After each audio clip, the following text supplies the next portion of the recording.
evening, everyone. All right, we will do the roll call and declarations of conflicts, please. Councilmember Abram? Hearing none.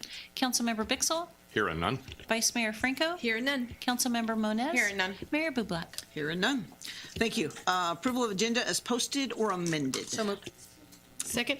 Motion and a second. Will you call the roll, please? Councilmember Abram? Yes. Councilmember Bixel? Yes. Vice Mayor Franco? Yes. Councilmember Moniz? Yes. Mayor Bublak? Yes, passes 5-0. Thank you for that. Today we have a proclamation, and it is for National Police Week. Whereas the Congress and President of the United States have designated May 15th as Peace Officers Memorial Day and the week in which May 15th falls as National Police Week. And whereas the members of the law enforcement agency of the Turlock Police Department play an essential role in safeguarding the rights and freedoms of the residents of the city of Turlock. And whereas it is important that all citizens know and understand the duties, responsibilities, hazards, and sacrifice of their law enforcement agency, and that members of our law enforcement agency recognize their duty to serve the people by safeguarding life and property, by protecting them against violence and disorder, and by protecting the innocents against deception and the weak against oppression. And whereas the men and women of the law enforcement agency of the City of Turlock Police Department unceasingly provide a vital public service. Now, therefore, I, Amy Bublak, by the virtue of authority vested in me as mayor of the City of Turlock, call upon all citizens of the City of Turlock and upon all patriotic, civic, and educational organizations to observe the week of May 14th through the 20th of 2023 as National Police Week, with appropriate ceremonies and observances in which all the people may join in commemorating law enforcement officers past and present who by their faithful and loyal devotion to their responsibilities have rendered a dedicated service to their communities, and in so doing have established for themselves an inviolable, enduring reputation for preserving the rights and security of all citizens. So please think about it when you pass by a police officer. It may be their last call. They may be going home, and they may be going home to heaven. So you don't ever know. Thank you all for serving, and we will move on.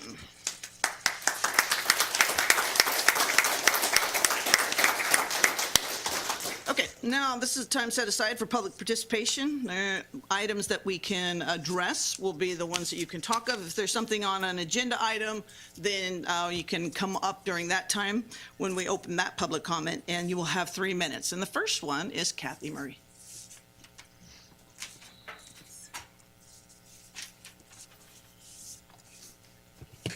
And Karen Ballard. Okay. We're here today to talk about the senior center and all the good things that are going on right Yeah. now. We're very Is that happy. on? Will you tap it real quick to see if that's on? Maybe pull it down a little bit. Testing. There you Oh, go. yeah. There you go. Yeah, I'm Hate sorry. these things. Okay. I don't want to stop this. This is a good thing. So anyways, I just want to give you a little bit of an accountability report of what we've been doing. And Karen, our president, she has really spearheaded all of this, and we are able to go forward. And things are happening. We are 250 strong, and it's only been a year and a half since COVID, and things are happening, and a lot of people are coming. I mean, we're there, and the activities are great. We've had 2 dinners, which have been great. Pittman High School came, and they did our spring dinner. It was great to have the kids service. They just were so nice to everybody. It was great. Kitchens for Change. Oh, nice. Yeah, it was really good. Yeah. I was sick. Yeah, she did, but we're Not a good. team, so it's okay. Right? Right now, we're just trying to navigate through everything. It seems to be really overwhelming. The technology part of it, the more people you get, the more problems you get. Of course. And it's kind of tough right now, but you know, we're doing it, and it's happening, and everybody's happy. Cool.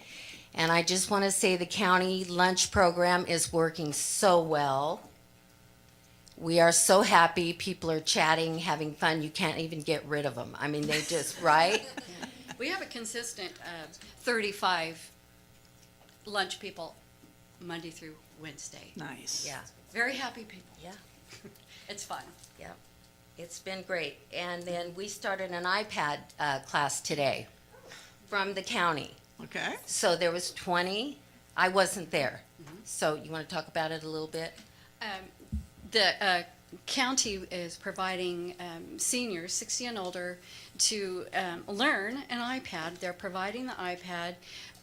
We couldn't afford it, so they reached out to the workforce group, and they found that the instructor, they purchased the iPads, and we had our first class today. It's 1 hour a week for 16 weeks.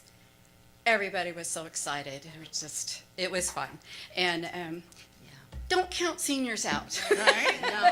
Amen. It's like, Yes. We Uh, need your to know elders. technology. That's our problem, you know? I'm with you. and Yeah, people are it's willing tough. to learn. It's, That's they don't great. want to be lost Yeah. somewhere. And they realize through their grandkids pretty much, Right. they're like born with this technology, and you're going like, Yeah. we need this. So, yeah, it's been really fun.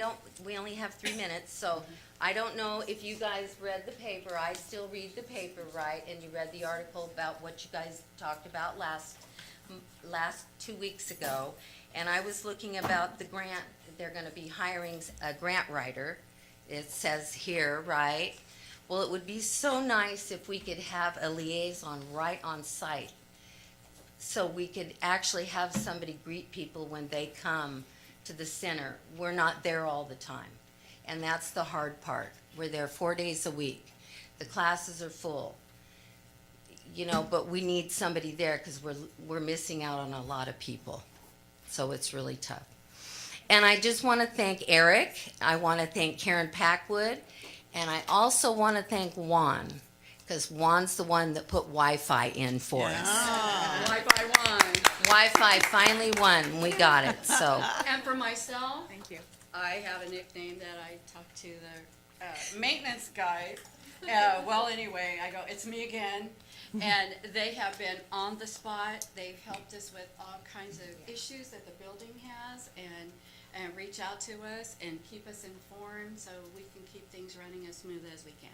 It's greatly Yes. appreciated. Awesome. yes, Thanks for telling us. thank Sure. you. It's a thing you don't know. I know, right? Thank you. Milt?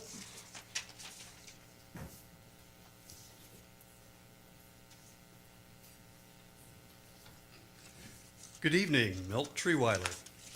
There was an article in the newspaper on July 29, 2017, titled New Drinking Water Regulations Costly for Turlock. The article stated a new drinking water regulation means millions of dollars in new equipment and maintenance for Turlock water well system.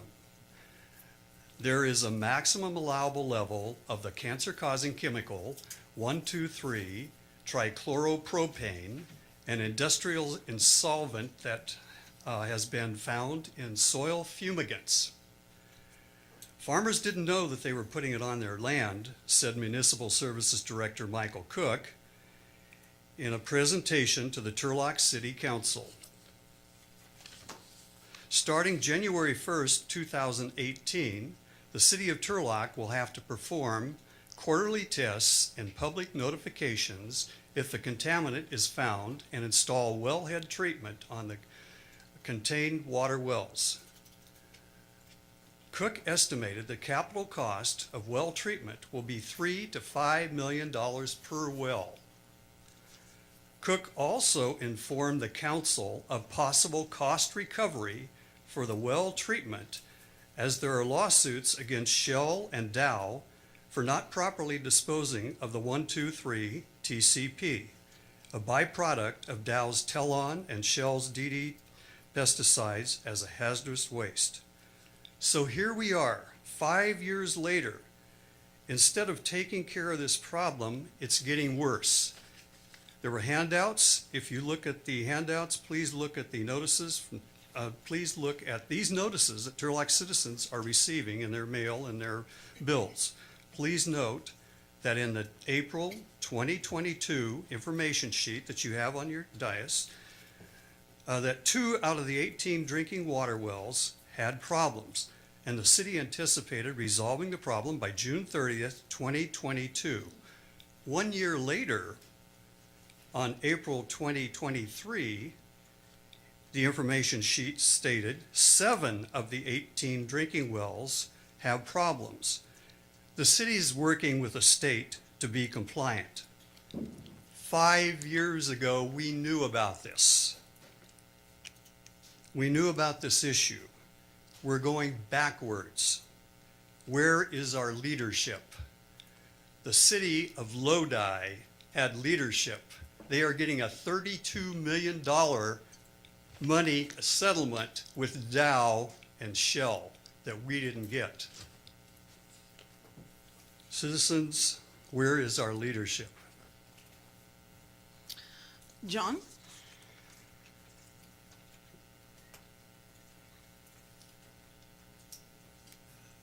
John Gebelein.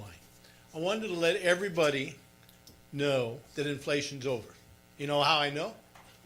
A dozen eggs. I can get a dozen eggs now around the corner at the supermarket for $1.98. Ah, what are you paying? Right? Somebody's. Who do you know? So I say right around the corner on Main Street. I'm not going to say the name or anything like that, but anybody knows. So, but inflation's over. We don't have to worry anymore. So it's all taken care of and everything. So I wanted to also say that I know that spring is here. Spring is finally here. You know how I know it? Now you're going to be you're going to be jealous because springtime is getting the first strawberry out of my garden. Now I used to go over to the one on Monte Vista, but they're too expensive anymore. And I've been growing my own for flat. But once I get that, I know spring is here because it's a great taste. It's something you never forget if you've only eaten store-bought things. But the real reason I'm here is I want to let everybody know what's going on with this. We're going to ban, natural gas in the state of California. Now, I have gas water heaters and I have gas heat and everything else like that, like most people in older homes do. But the cost of converting an old house from gas to electricity, I got quotes, and I only have 30-gallon. I have two. I only use one. But it was $2,800. That was the average to put in, because I have to have a sub panel put in, run the conduit and all that kind of good stuff, plus the cost of that. So that's just a small part of it. If I wanted to put in two, it's only $4,000. No big deal. And if I wanted to, convert to my gas dual heater, air conditioner, I don't even want to tell you what that would be. It's in the thousands of dollars to have to convert that. So I just want everybody to be aware of that, of what this is going on. Now, if Uncle Gavin and Uncle Joe want to pay for the whole thing, I'm all for it if they're going to. But guess who's going to have to pay for it? TID is going to have to put in all new electrical power lines, substations, and everything else, because guess what? We run so much of gas, they're going to have to convert it and run more lines and everything else. So we're going to all pay for it. So just want to make people aware. Thanks. Thank you. Michael? I'm just here checking in, making sure. Oh, good. We're glad. Anyone else who didn't fill out a card?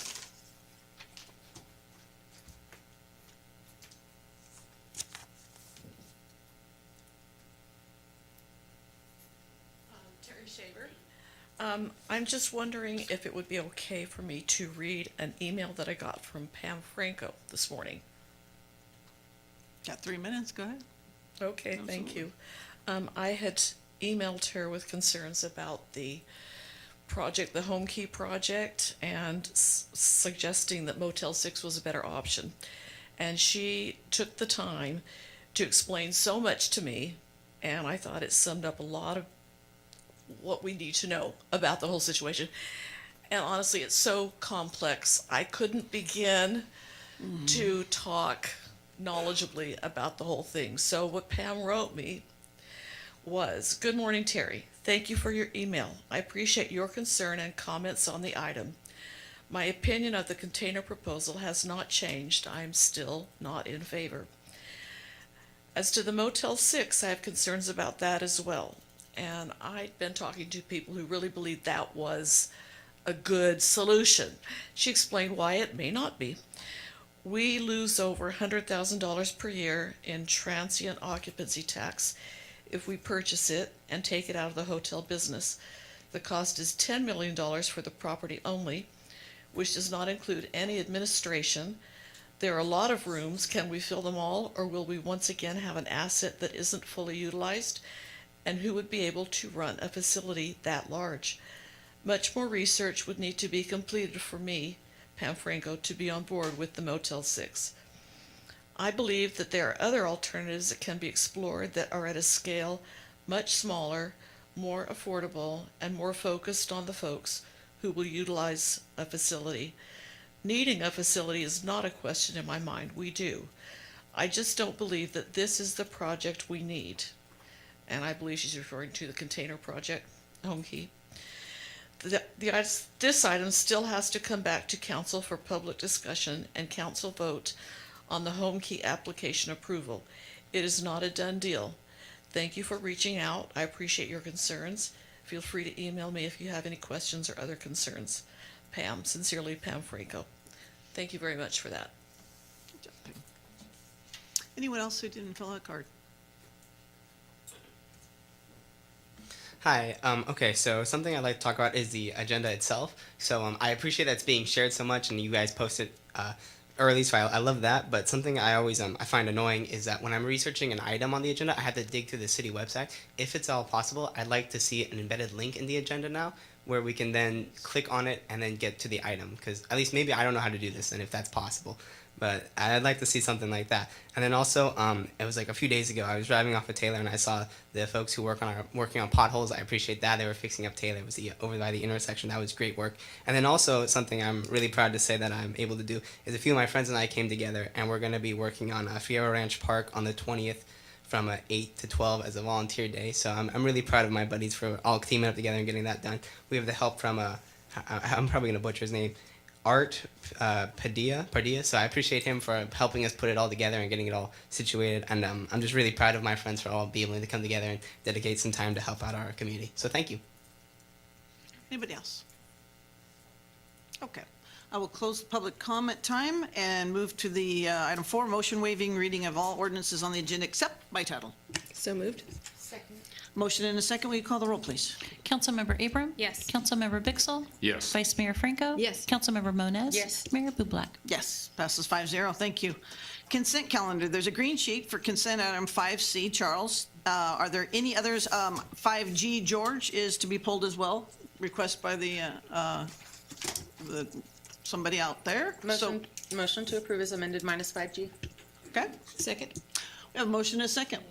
You call the roll, please? Councilmember Abram? Yes. Councilmember Bixel? Yes. Vice Mayor Franco? Yes. Councilmember Moniz? Yes. Mayor Bublak? Yes, passes 5-0. We'll go ahead and open the public comments. So, Milt, can you come up and make your question so we can address it?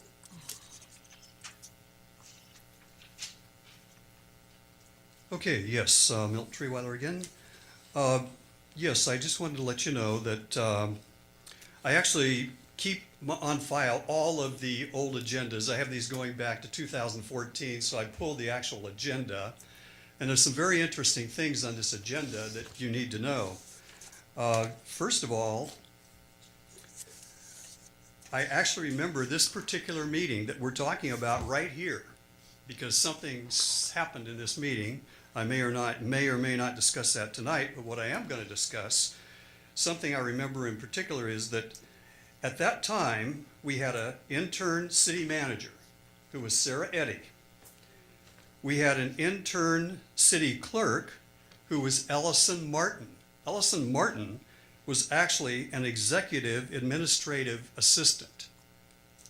Her job was not being a city clerk. She didn't know anything about that. She was an expert at what she did. She's no longer with the city.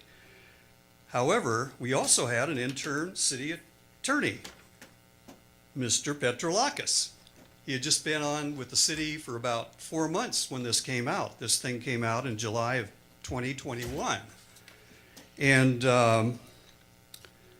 when I read the wording of the original one, I thought, well, this wording is kind of convoluted. And then I thought, well, of course, Ellison Martin, and, I mean, Sarah would be the most knowledgeable person in this group.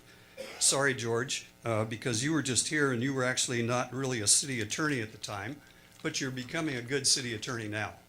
So anyway, there are problems with this. This, once again, is the homeless issue. And we're actually going back again and calling it an emergency. But it was referred back to this, and it is true.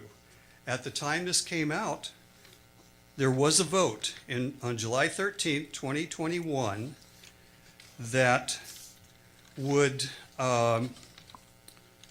change what was being said. And this is what the wording was.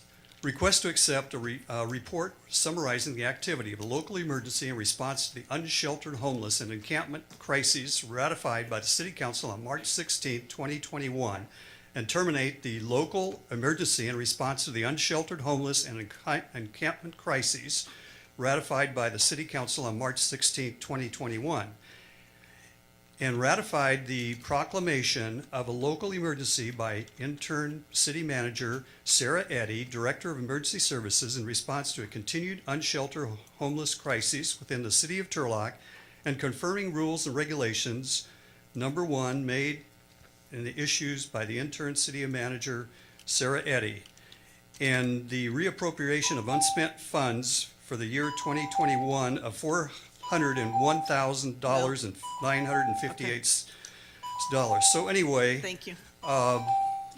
this is an issue, and I'll continue this talk at other meetings because this is an Mel, important thank meeting. you. Is there anyone else wishing to speak on this item? Come on up.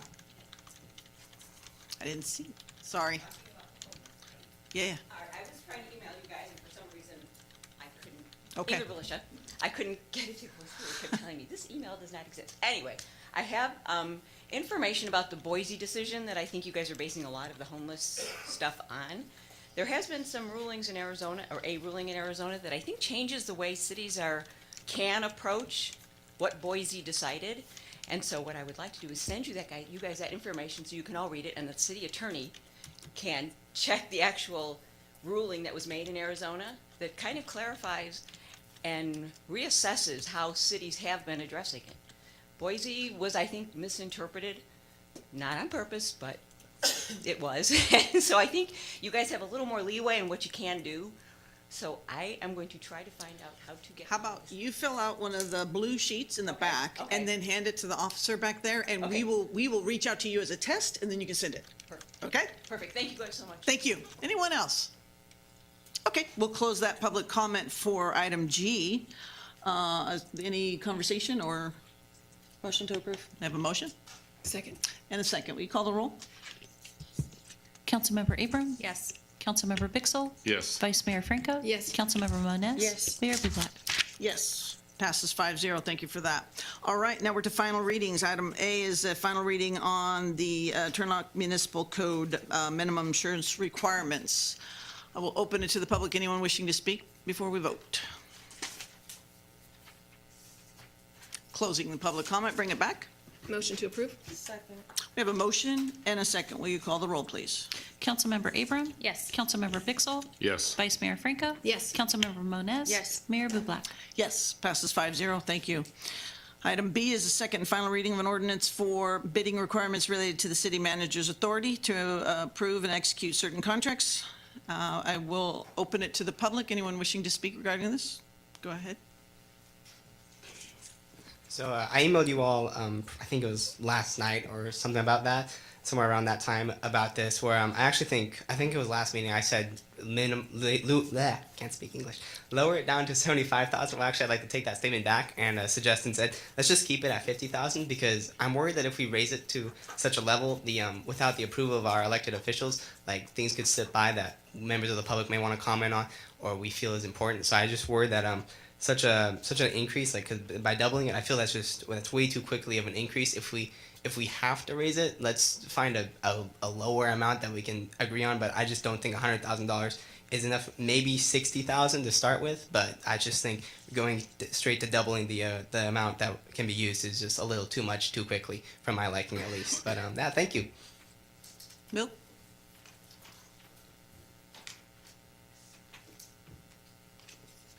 Yes, I was here about 5 years ago when this issue first came up, and they wanted to raise it from 50,000 to 100,000. What I did, I researched it. I went to a lot of cities and found out that San Francisco and Sacramento are the only ones who have $100,000. This was a few years ago. I'm sure they possibly raised it. I didn't have time to research it again, but the point is, it is a large jump. And it's just too much at this point. I really recommend that you don't vote yes on this. At that time, Councilmember Blue-Black voted against raising it from $50,000 to $100,000. And I think that was very good of her to do that, because it's just too much of a raise. You think you're going to see it, but there are a lot of things in here that coming up for $100,000 that are kind of disturbing, because it doesn't say $100,000 once. Okay, you could approve something once for $100,000, and then 6 months later you could approve the same thing again for $100,000. This is nothing about you, Mr. Wilson. It's about anyone who's in charge of the city. Okay. I'm looking at the holistic picture. I've been going to meetings for 8 years. Things change in 8 years. They change in 5 years. They change in 2.5 years. So there's always this change. You don't know what you're going to be getting in the future. It's just too much responsibility. I don't think we should do it. Again, I know that Stockton had $75,000 as their limit when I checked it before, but most of the cities, Modesto may have had, I can't remember. I'm sorry, I couldn't find that paper. But anyway, the point is, that is a big jump, and I just don't think it's justified. We don't want to, put this in, and I was saying about could be paid more than once, because we have something else coming up where the bidder, actually I think we just passed it up, it was in the agenda items, and the winning bidder bid $90,000, and yet we're awarding him $250,000 per year. I was kind of puzzled by that. His bid was $90,000 or $92,000, and yet we're going to pay him $250,000 per year, not to exceed $250,000. That was a little bit puzzling. There's so many details in this agenda that you've got to catch, and I know as council members it's not easy. It's not easy to catch all these things.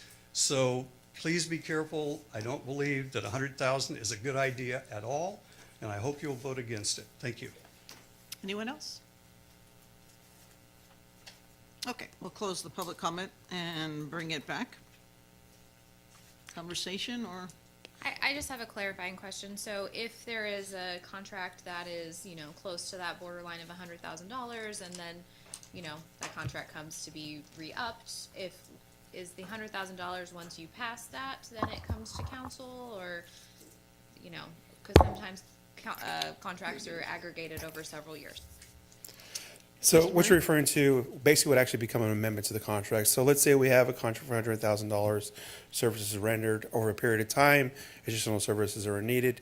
You'd actually need to amend that contract, which actually would exceed the signing authority of the city manager, therefore would have to come to council. So in other words, we can't stack contracts, right? You got $100,000, doesn't mean you get another one right after that. Services are still rendered within the same scope of the original contract. You can't just stack it like that. You have to do an amendment which is over the signing authority of the city manager, which is our practice now. And per the discussion that we had 2 weeks ago on this, the intention is that contracts that are approved by the city manager will become part of the monthly report and be, sorry, I don't know who to direct my question to. I got it again, boss. Don't worry. So we've flushed that out internally. There are E-teams and conversations. Talked to my procurement department today. Basically what it's going to look like is we're actually going to have the purchasing department actually manage that list and put it in the finance department's report so that we have one centralized area. Because the purchasing department is actually the end all for contracts. They're the ones who are given that final approval where they can actually link it and pay bills due that contract. So since they're that stopping point and final approval, I thought it best that they can help me manage that and I can put it into my department report. Wonderful, and I would just request that when that goes into that report, if it could have a little, narrative that is accessible and accessible in terms of like content for the public's reading of it, please? Correct. So what I was looking to do is put a dollar amount. I mean, not all of them are going to be $100,000. Put a contract number, the vendor, and a small description of what that services are being rendered for. Anything else? Motion, second? Motion to approve. We have a motion? Second. And a second. And the microphone works right here. Yeah. Second. Thank you.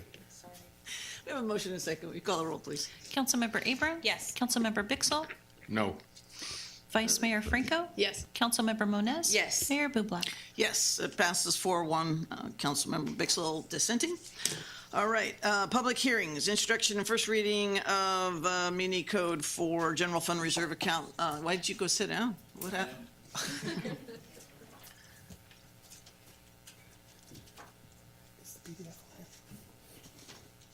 That looks like it's it right there. Perfect. Thank you. Thank you, Honorable Mayor and Council members. So today is our first draft and run at the general fund reserve policies. This is one step in as far as the reserve policies of what we're looking at. It's our first biggest step. The one that we're coming for you at a later date was actually looking at our other funds, our enterprise funds, and that need to be established too as well. So within the policy, we kind of work through some of the items within the document and how they kind of flow through. Basically, the understanding of what a reserve policy is, right? Basically, you're trying to stabilize for future economic downturns or situations that may occur. So it's your savings and accounts, in essence, that you can maintain those ups and downs and kind of ride out those potential revenue stream losses or whatever may occur. So you're going to have economic downturn. That's going to happen, right? We all know it's going to occur, whether it's sales tax, property tax, whatever it may be, it does occur. The only question is, how bad is it going to be? Right? So you have a lot of people talking about inflation and things of that nature. They're talking about recession within the next maybe 18 months, but we really don't know what that's going to look like. We know potentially and historically that's going to come up. When it's going to happen is different factors, but it does occur at some nature. Okay? So this policy actually protects you to ride out those bad years so we can sustain our overall services and not impact the city overall. So going through the policy, we're going to go through some of the document itself. So whenever I create a policy, I like to start with definitions to kind of give a better understanding of what's in the document. For me as an accountant, these are standard terminologies, but not everyday language for everybody else. So going through, what is a general fund? That's your general fund, in essence, where primarily all our services land. A lot of discretionary services, our revenues such as sales tax, property tax, our big revenue streams to actually manage the city, such as fire, police, and things of that nature, are built into the general fund. Reserves, in essence, comes to, we have surplus gains within the years or building the reserves in different formats, but it's that dollar amount in which we utilize to sustain future losses. General fund expenditures, straightforward, that can come from O&M, operations and maintenance, capital costs, or even debt payments. GASB 54, the reason I put this in here is a little bit because of accounting mechanisms. So when I say we're going to build the reserves and it's restricted, from a policy perspective, it is. From a financial statement perspective, it's actually referred to as committed. So when we look at the financial statements, it's clear to understand what those terminologies means. From commitment, it really means that by policy decision of the council, we have set that aside. When we talk about reserves are restricted, by policy, we have restricted it. So I like to make that clear because when somebody says, well, where's all the money at? It's not restricted, it's committed. That's different. They're two different terminologies. So I really like to point those out in the definitions. So here's kind of the meat and potatoes of the whole thing. So the overall reserve that we're looking at, that I'm currently proposing, is 20%. 15% is a working capital reserve, 5% is an emergent contingency. So we'll kind of dig into what that looks like and how we kind of get to that situation. So working capital reserve, this is the 15%, the big part of the whole thing.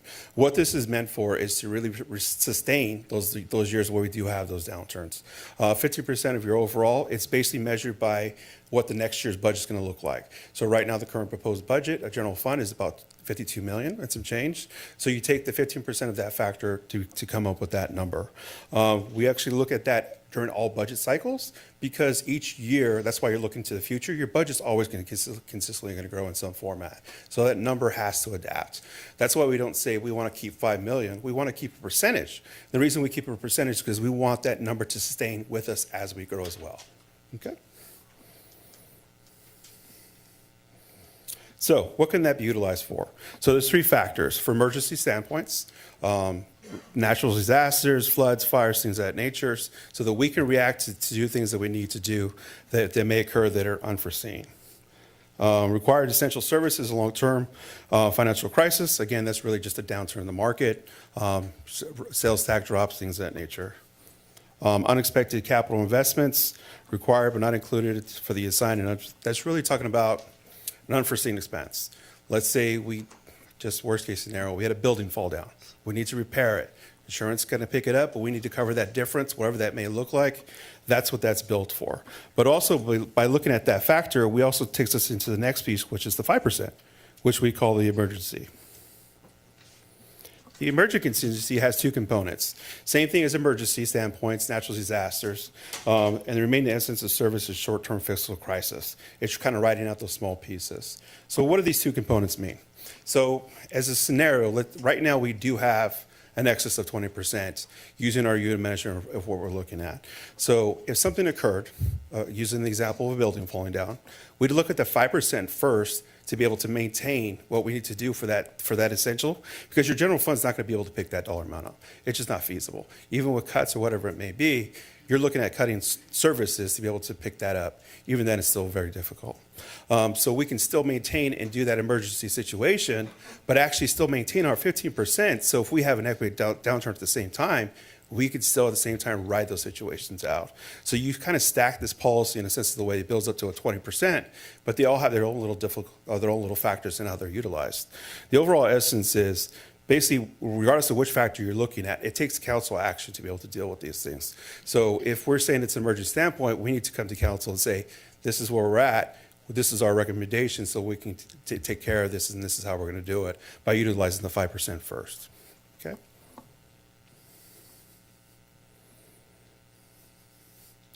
Replenishment of funds. So the replenishment of funds basically comes to, it talks about the budget process and unencumbered funds. What you do when you go through the budget conversation, again, you're going to talk about reserves. It's going to be a primary topic of our budget conversation.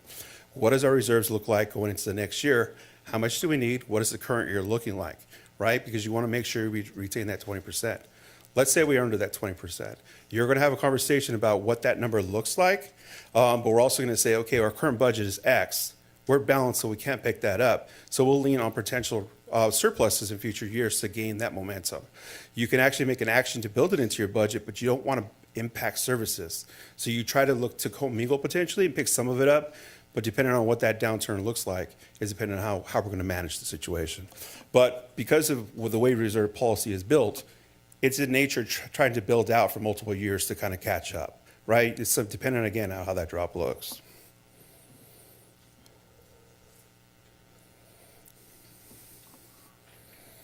So the last section of the policy talks about what we do if we have surplus funds.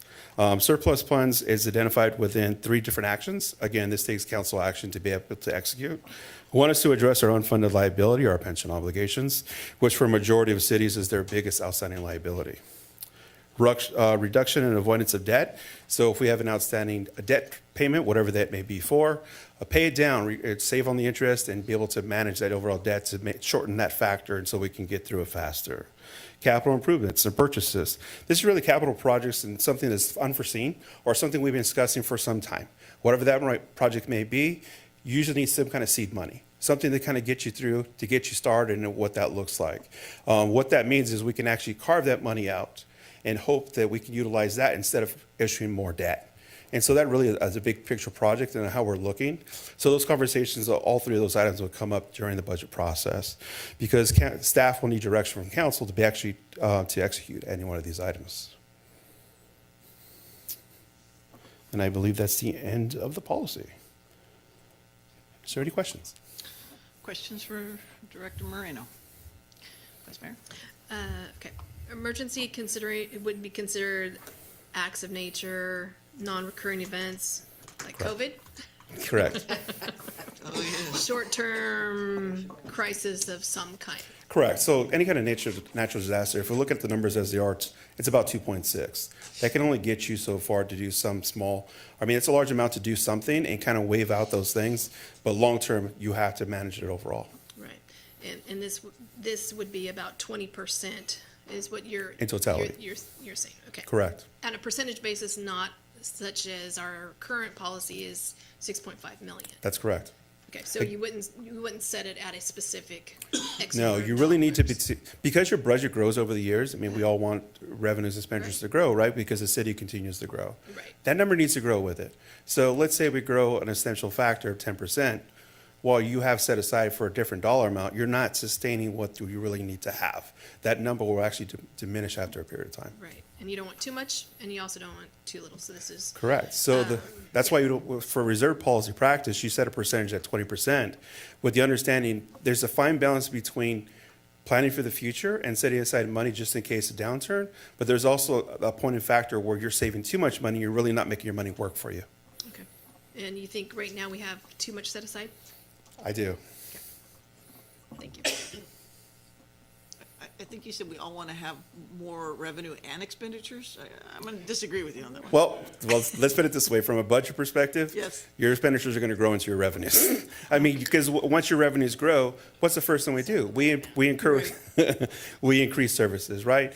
Every city in the nature is your overall objective is to make sure you have appropriate service levels for all positions, whether it's public safety, finance, planning, regardless of what it is.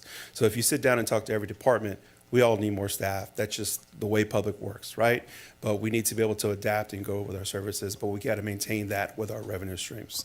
So as revenue streams grow, pension and everything else grows with it, and so do salaries. So you got to have that balancing act. And anything that would be an emergency, we would have to vote on anyway, so it's not a foregone conclusion that you just take it and spend it on, this was an emergency. That's correct. So from a staff perspective, it has to come to council for action.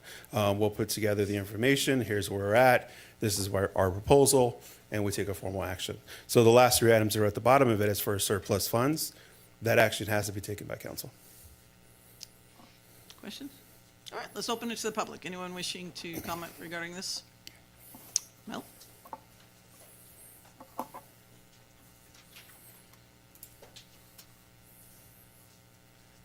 Okay, one thing I don't understand about the reserve is, once you have this reserve money, can it be used for both general fund expenses and enterprise expenses for enterprise, water, sewer, things like that?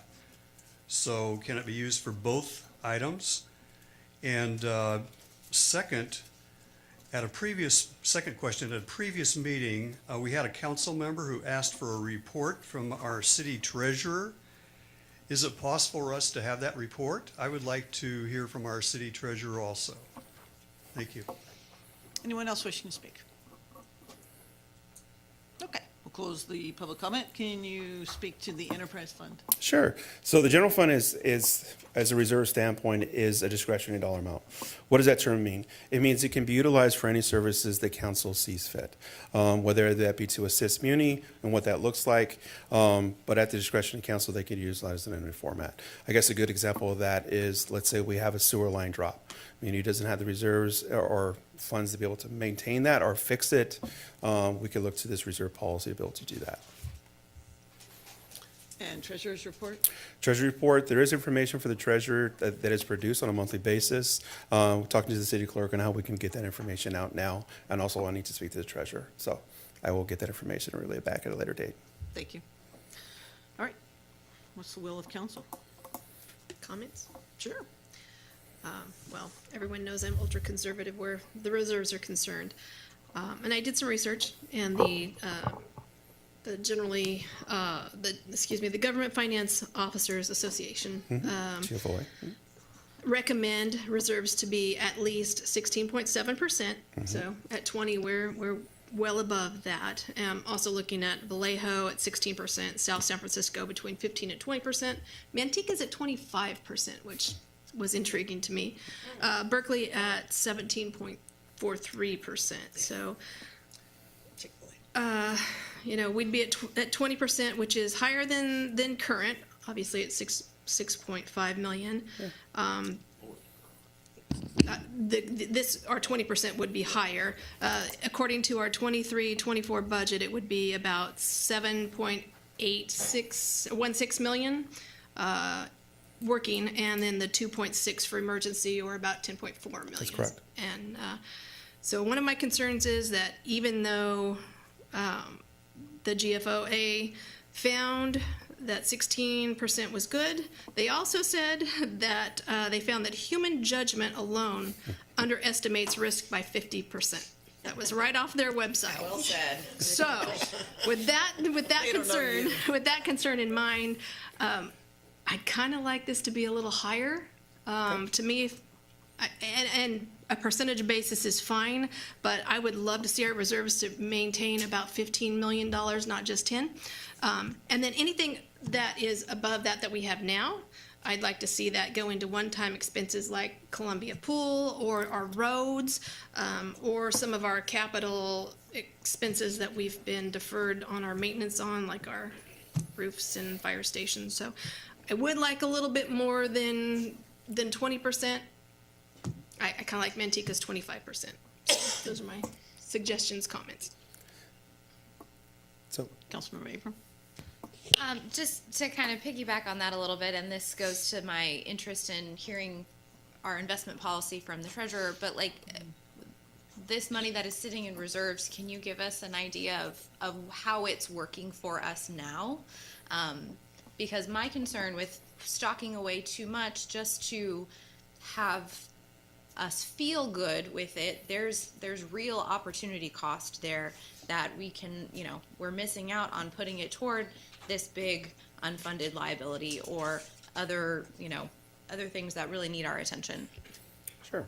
So to speak to both of them, we're not talking about it today, we'll talk about it in June, but we have the surplus dollar amounts and how we're gonna utilize it, right? We also have this 10% factor in Measure A, which is identified to go to the reserve. Right, current proposal, and this is just a conversation we need to have, stop setting that 10% to the reserves and let's make that money work for us. Really what that means is we'll have a two-pronged approach. One, we'll try to identify it directly to the UAL and pay that payment down so we can flatten out that bell curve that we saw in the budget workshop. Another thing is by action, we say in policy perspective, if our reserves dip down below that 20% factor, that 10% factor is actually carved out and allocated to that 27 to bring us back up to where we need to be. So you have the money working for you in some years, you have the money recovering in some years, but you're making those actions throughout the year to maintain that 20% factor, but at the same time making that money work for you. Now, whether that's directly to the UAL or that's to establish a trust for pension itself, there's different mechanisms in which we can do that. But that's kind of where we're going to have a discussion in June on what that money looks like and how we take action. And that's why the 20% factor, you talked about 25. Yes, say more money is always good, but by utilizing that mechanism, you can still accomplish both things and how the money works for you because you are investing in it currently anyways. So I had a public member ask about a 4/5 vote on any of this. Is that For a policy? as a policy? Well, you can build it in for the 10% if that's the action the council wants to put for the Measure A policy.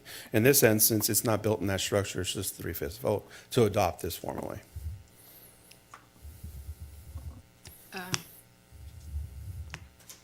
I know that the city has done this before. They've paid down the PERS debt, and it didn't help at all. In fact, we're higher now than we were for even having paid that money out. So that, to me, isn't a good use of money. And we also saw the downturns and the cuts that the city had to make in order to, sustain itself. Cuts to police, cuts to fire, cuts to staff, and we're still not back up to where we were.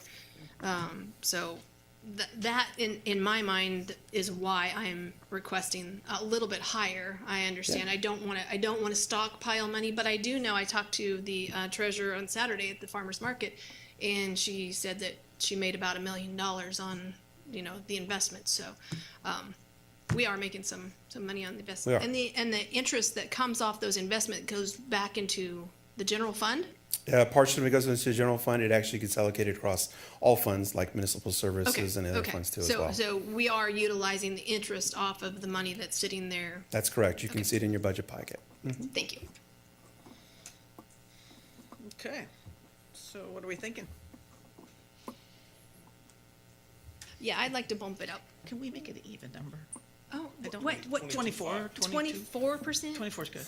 Oh, my goodness, okay. 22.5. 22.5, I'm okay with 20, but that's an odd number. It is. 22.5, because people forget, you were here, because you've been here for a long time. Thank And you. there's, when the bubble hit in 2008, you didn't have any money to do anything. 23 layoffs. So Vice Mayor's right, we don't want to stockpile money, because then we're being ineffective, right? And then services are suffering or something is suffering. Correct. But there is nothing wrong with being just a little bit more conservative than the other way. So 22.5. I'll second Can, it. can I ask then, what's the breakdown between the emergency and the working capital? Good point. Isaac? So in that sense, the way I would maintain the emergency standpoint at 5% and build that other 2.5 into the 15. Good? Yeah. Cassie, good? Because remember, that big number is really supposed to ride you out through those years when you have bad ones. It's my motion. Oh, you could cry if you want to. All right, apparently we have a motion and a second. Go ahead. Call the roll, please. Councilmember Abram? Yes. Councilmember Bixel? Yes. Vice Mayor Franco? Yes. Councilmember Moniz? Yes. Mayor Bublak? Thank Odd you. number, yes. 5-0. Thank you, Mr. Moreno. All right, Ms. Quintero, you're up. This is the CDBG and Home Investment Partnership Program. 22.5, you guys are killing me.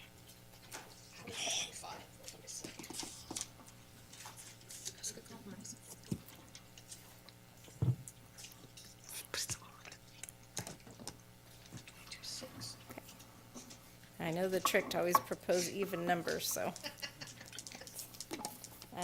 Good evening, Mayor, council members of the public. The item before you tonight is the fiscal year 23-24 annual action plan. The annual action plan covers the City of Turlock CDBG or Community Development Block Grant Funds. The City of Turlock is an entitlement city, so within the annual action plan, the CDBG funds come directly to Turlock and are just specifically for the City of Turlock. The home funding, the City of Turlock is part of the home consortium, so all of the cities in Stanislaus County as well as Stanislaus County minus the City of Modesto are all part of the home consortium. So this annual action plan for the home funds covers potential use for all of those other members of the home consortium.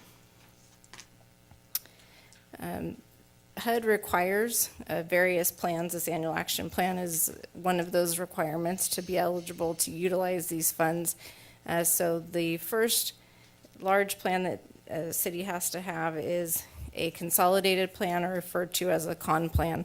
Our current con plan is for the 2020 to 2025. This con plan was developed in a partnership with Stanislaus County as well, so the overall con plan covers more funding than just the home and CDBG. It also encompasses ESG, which is their funding that goes directly to Stanislaus County.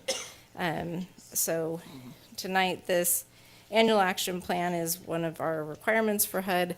In the annual action plan, we have to always look back and show that we're complying with the goals that are in our consolidated plan. So the kind of purpose and what is contained in the annual action plan outlines the resources that we anticipate having or receiving in home and CDBG for the upcoming fiscal year, identify what goals we will be addressing that were goals from our adopted con plan, and then outline the projects or project areas that we will be allocating the funding to for CDBG and home, and then have the plan out for a public comment period. So within the consolidated plan, there were 6 goals that were in the consolidated plan. The first is to increase and improve the supply of affordable housing, to work to end and prevent homelessness, to improve infrastructure and public facilities, to provide public services, to have community emergency response. That fifth item was added in. There was an amendment to the comp plan, and that was done for addressing COVID and the CDBG CV or COVID-specific funding. So that is a newer goal, and it was really added in more specifically to identify when the COVID funding was added. That funding is not handled as part of this annual action plan that's before you tonight. And then to cover administration costs. So for the upcoming 22-23 fiscal year, in CDBG, we are getting an entitlement of $613,116. In CDBG, carryover is funding that is not used in previous annual action plan years and then is carried over. This number is an estimate based on when we are preparing this plan and looking at what expenditures we are anticipating, what types of potential payoffs may come in. So it is an estimate based on where we think we will end the year based on our best information at hand. But again, it is an estimate on the carryover number. Program income is income that comes into the department because of payments on loans, things of that nature. So again, this program income is also an estimate looking back over a 5-year period, what we have typically seen come in as program income, and based on an estimate on that. So for CDBG, for the plan year, we are planning for $1,448,816. In home, the entitlement will go to Stanislaus County as they'll be the lead for the upcoming fiscal year. We will have $5,667,500 estimated in carryover funding. We are estimating $110,000 in program income. We are still working with HUD. They have not clarified exactly if program income on funding that was in place at the time that Turlock was the lead, if that program income will come to the city or if that will go to Stanislaus County. We are working with HUD on that. So that we put in so we can plan for it, but that program income may or may not be realized depending on what HUD's determination is on that. So just wanted to make sure that that was clear. So in CDBG, for the project categories, we're proposing in this annual action plan to put $122,623 to project administration. That is the cap. There is a cap on how much admin money can be used, and so that project administration is used partially to fund staff, to fund supplies and other types of things that are needed to be able to administer the programs. Housing rehabilitation, we're proposing $900,000. This also funds some of the staff and what we call our delivery, so the staff that's actually delivering CDBG programs, as well as rehabilitation actual projects and activity funding. $276,697 in affordable housing, and are proposing $150,000 in public service grants. The next slide will detail a little more of what we are proposing in the public service grants. Within CDBG, the maximum allowable annual allocation that you can put towards public service grants is 15% of your annual allocation plus 15% of your program income from the previous year. And so in what we've looked at, the maximum that we're estimating we could put in to public services is $161,683. The notice of funding availability was put out in the beginning of the year. The CDBG selection committee reviewed all of those, and this is the allocation amounts that they are proposing. If council approves this allocation tonight. At the next meeting, would bring forward all of the agreements that then would follow that would be between the city and all of these agencies for these public services.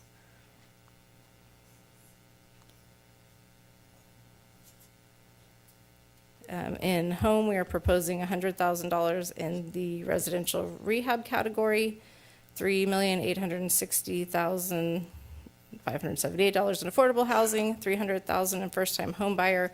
The Community Housing Development Organization, or what is referred to often as CHODO funds, is not planned as part of this annual action plan as it was in previous, but I wanted to put that in here because it gets confusing when looking at the amount of home funding that's available, because there is that other $1,516,000 that we have that is for the CHODO specific use. So if there are any questions, I am happy to answer them. Questions? Katie, did Turlock Gospel Mission not put in for a the CDBG grant this time?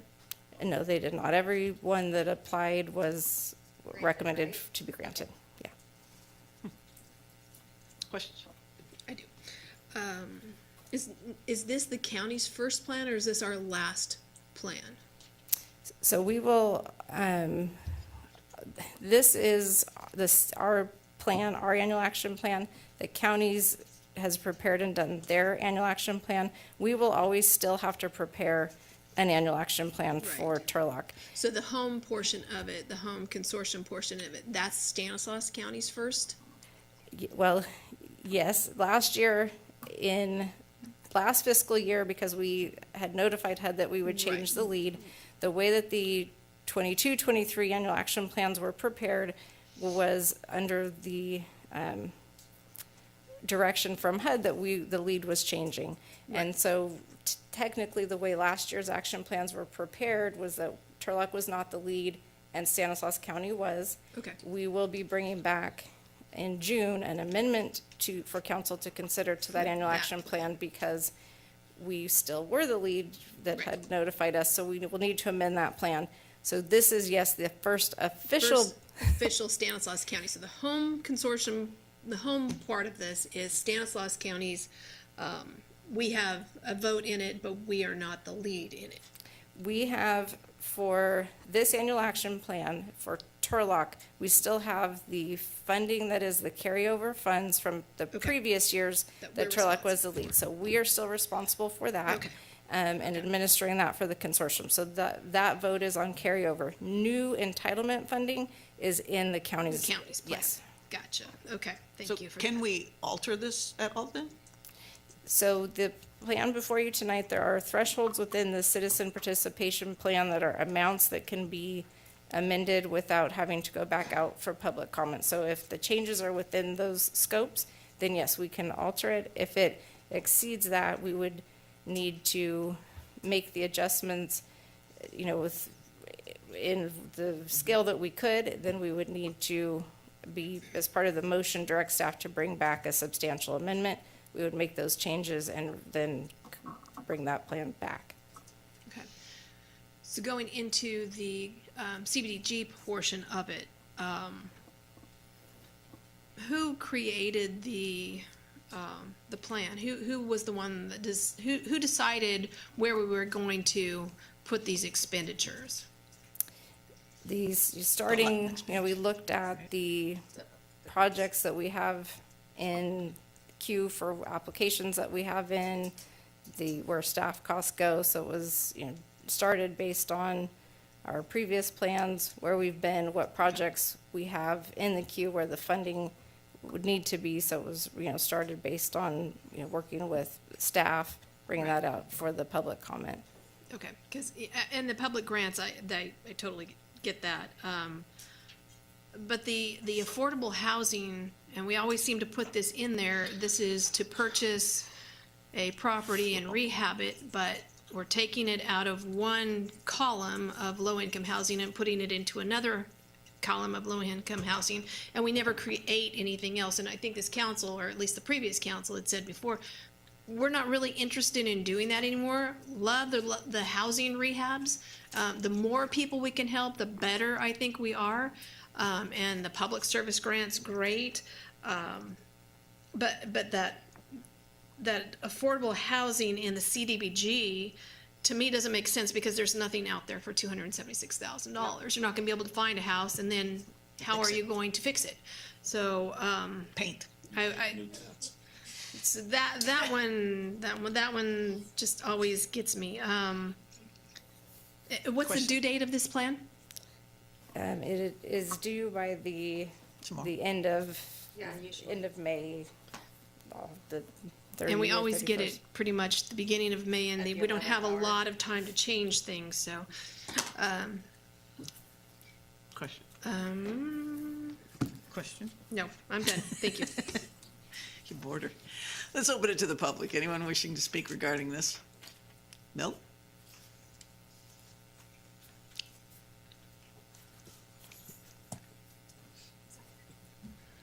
It's sad for me to have to stand here and remind the city of Turlock, the citizens of the city of Turlock, that 3 voting members on this council voted out millions of dollars that was coming to Turlock and took it away from the city of Turlock Stanislaus County Consortium and gave it to Stanislaus County. 3 members on this council gave away millions of dollars that Turlock has been using for years to do very good things here in the city of Turlock. And it's just sad that that happened. And I think it's a shame. And I think they should be, I don't know, they are just not thinking in the best interest of the city of Turlock or the citizens of Turlock. Anyone else? Okay, we will close the public comment. My feeling in regard to the fixing up the houses rehabilitation, when I was walking the last election, Mel, we're gonna be quiet for us, thank you. I knocked on a door and a guy was a general contractor and he was telling me about Francine. Francine is an elderly lady who had pride. She didn't want to ask for help all the time, and he'd help fix things for her, but it was during the winter and she didn't want to ask for help for her heater to be fixed. And so she died. And so I want us to take money, purchase a general contractor, and start like blowing it up on social media. Those people who need help, let's help them. And so that it's not something that's unnatural or you have to be so private about having those needs. I want this to be something that we use within this. And I hope that my colleagues would join me in that. Most definitely. So I don't think, the city of Turlock has no business being in the house flipping business. And that's what this is. We call it affordable housing, and then members of the public get up and bash us for voting to disband this nonsense that's going on, where the city's buying a property, putting hundreds of thousands of dollars into it, and then giving it to one family. That's helping 2, 3, 4 people. We can reach so much more, and that is why this homeless consortium went the direction that it went. So I agree with what she said. We need to help more people. Can I just say, though, that when yes, I understand that $250,000 does not go far when you're acquiring properties and you're rehabilitating them. But when you do rehabilitate that property, you fix it up and save it for someone to use for 30 years. So, I would like to hear more about your idea on how we would pay for a contractor and all the work that would need to be done with that, because, that's a hot industry, and I'm concerned that we could get somebody on staff under contract to do this at that price point. So my hope would be that we could get someone, doesn't even have to be full-time, just contracting with them, and it's the small things that we can help with. Flipping houses has we always invariably, as a city, buy high and sell low, and we kick somebody out each time. And all the money that people are talking about that we've done nothing. It is staff's responsibility to bring to us in the last 4 years what we can vote on, and it's always flipping houses. And that means somebody's getting flipped out of it and somebody else gets a home. And so it's like putting your hand in the water. The water gets displaced, but it's not helping anything. So I think that there's a way to help those that just need a little bit of help, and then once the market is more understanding, maybe look at something where we try and flip again. But right now, the market is heavily, we're just gonna lose money and not help anybody. For the, for like the, helping with the rehabs, what we have in the CBDG right now is 900,000 to do 10 units. So it's $90,000 a unit. So what can you do for $90,000? You could practically rebuild the house. So really that probably would be a couple of houses that you would do for $90,000, but you could do a lot more than 10 units. Put in a new air conditioner, put in insulation, weather stripping, new windows, new roofing. There's a lot of things that would help a lot of people, and going into like mobile home parks. A lot of elderly people in mobile home parks cannot afford to update their insulation or their windows, or they have to have Leaking roof. insulation underneath a mobile home. Leaky roofs, all these things that you could help a lot of people in mobile home parks for the $900,000. Adding in that $275,000, you could help a whole lot more. So instead of just helping one person for 30 years, you could potentially help 20, 30 people. This year, you're going to get more money next year. So you can do the same thing next year. It multiplies. And so eventually you're going to have a lot of your older folks that can't afford, they're on fixed incomes, they can't afford to repair, replace. They're going to get their homes fixed in a grant program, or a low income, or a low percentage loan program through the CDBG. I would just love to see us help more people, not just seniors, but also low income people who can't afford to, put new insulation. That makes a huge difference in your monthly electric bill, your monthly gas bill. Getting a new water heater, getting a new air conditioner, those are all things that we should be helping our housing stock. That helps not only the people that are in there, but it also does, like you say, help, progressively throughout the years, that house will be in better shape. Can I ask, when we do acquire properties and use funds through this, can you clarify the timeline that they remain affordable, so they remain in the affordable stock to help Turlock grow and people be able to stay here for 30 years, 50 years, sometimes more than that? It depends on the funding source. Typically, the minimum is 30 years. The city can decide if they want to make the affordability covenants longer than 30 years. So some cities go to 50, but the typical is 30. I very much hear the desire to help as many people as possible, and I agree with that, because it's a shame that we live in a place where people cannot afford basic needs to, like, their heat. But I think we're in danger of missing the forest for the trees if we don't continually, whenever we can, little by little, increase our affordable housing stock, because that's what's going to make a difference 50 years from now. Not to say that a roof or a heater won't, but we need places for people to live affordably if our city is going to be able to maintain. So I am in favor of keeping a reasonable amount in the affordable housing. Well, also in the consortium, affordability housing, there's $3.8 million for this exact thing, the affordable housing factor. Not for Turlock, though. That's for all the other cities as well. So In the history of the home program, though, not many cities take that money.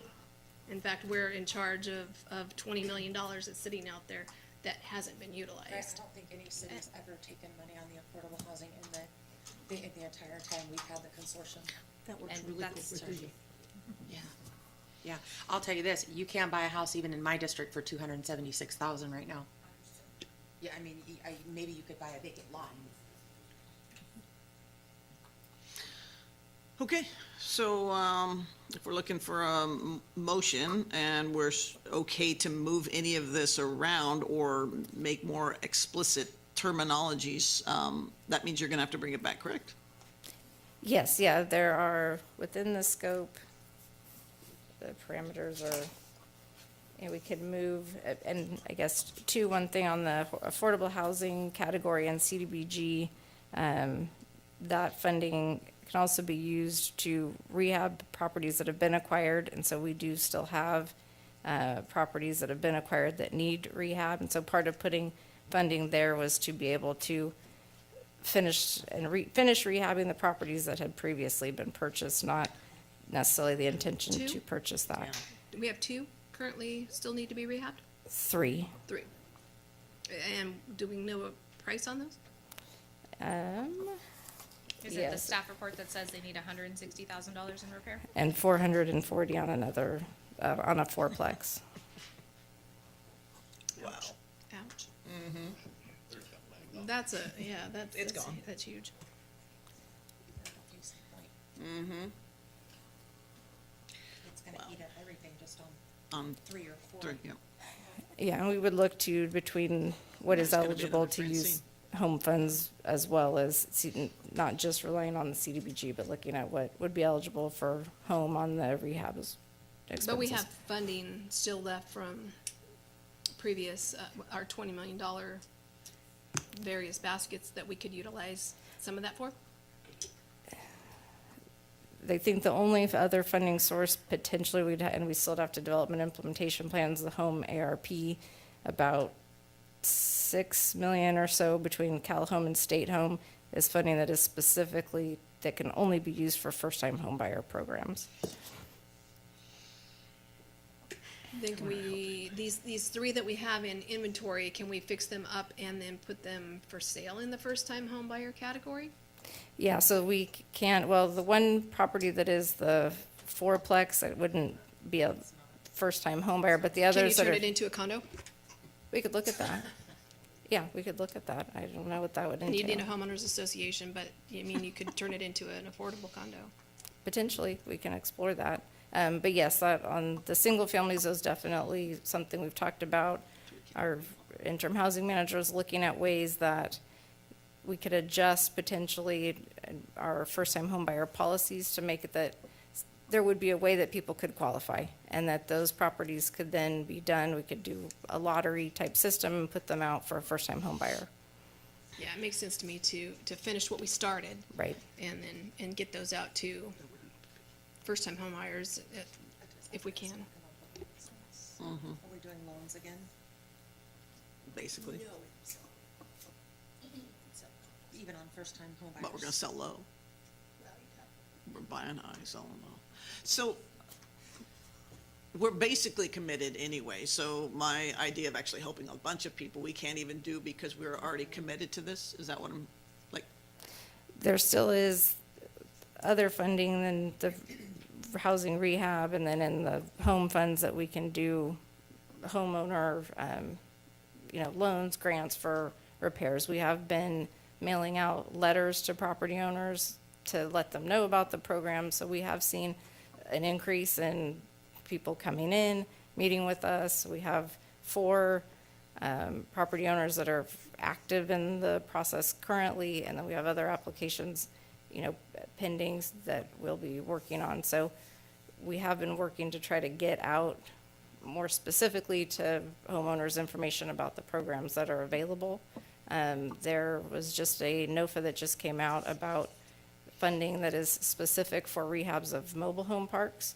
And so staff is meeting with HCD to understand what that program is, to see if there's, how we could partner specifically with mobile home parks on tapping into that resource as well.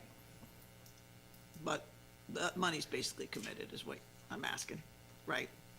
To the 3 or 4 that we're looking at. For those that we need to rehab, we do need to address those, but there is still plenty of funding in the home and some left in CDBG that could be done for homeowner rehabs. Okay. What's the will? Not clear as mud. Clear as mud. Clear that we have a lot of work to do. Move to approve. A motion Second. and a second. Call the roll, please. Councilmember Abram? Yes. Councilmember Bixel? Yes. Vice Mayor Franco? Yes. Councilmember Moniz? Yes. Mayor Bublak? No. It passes with a 4-1. Thank you, Ms. Quintero. Thank you. All right. Action items. We have Pack Shield Roof Services. Mr. Schultz?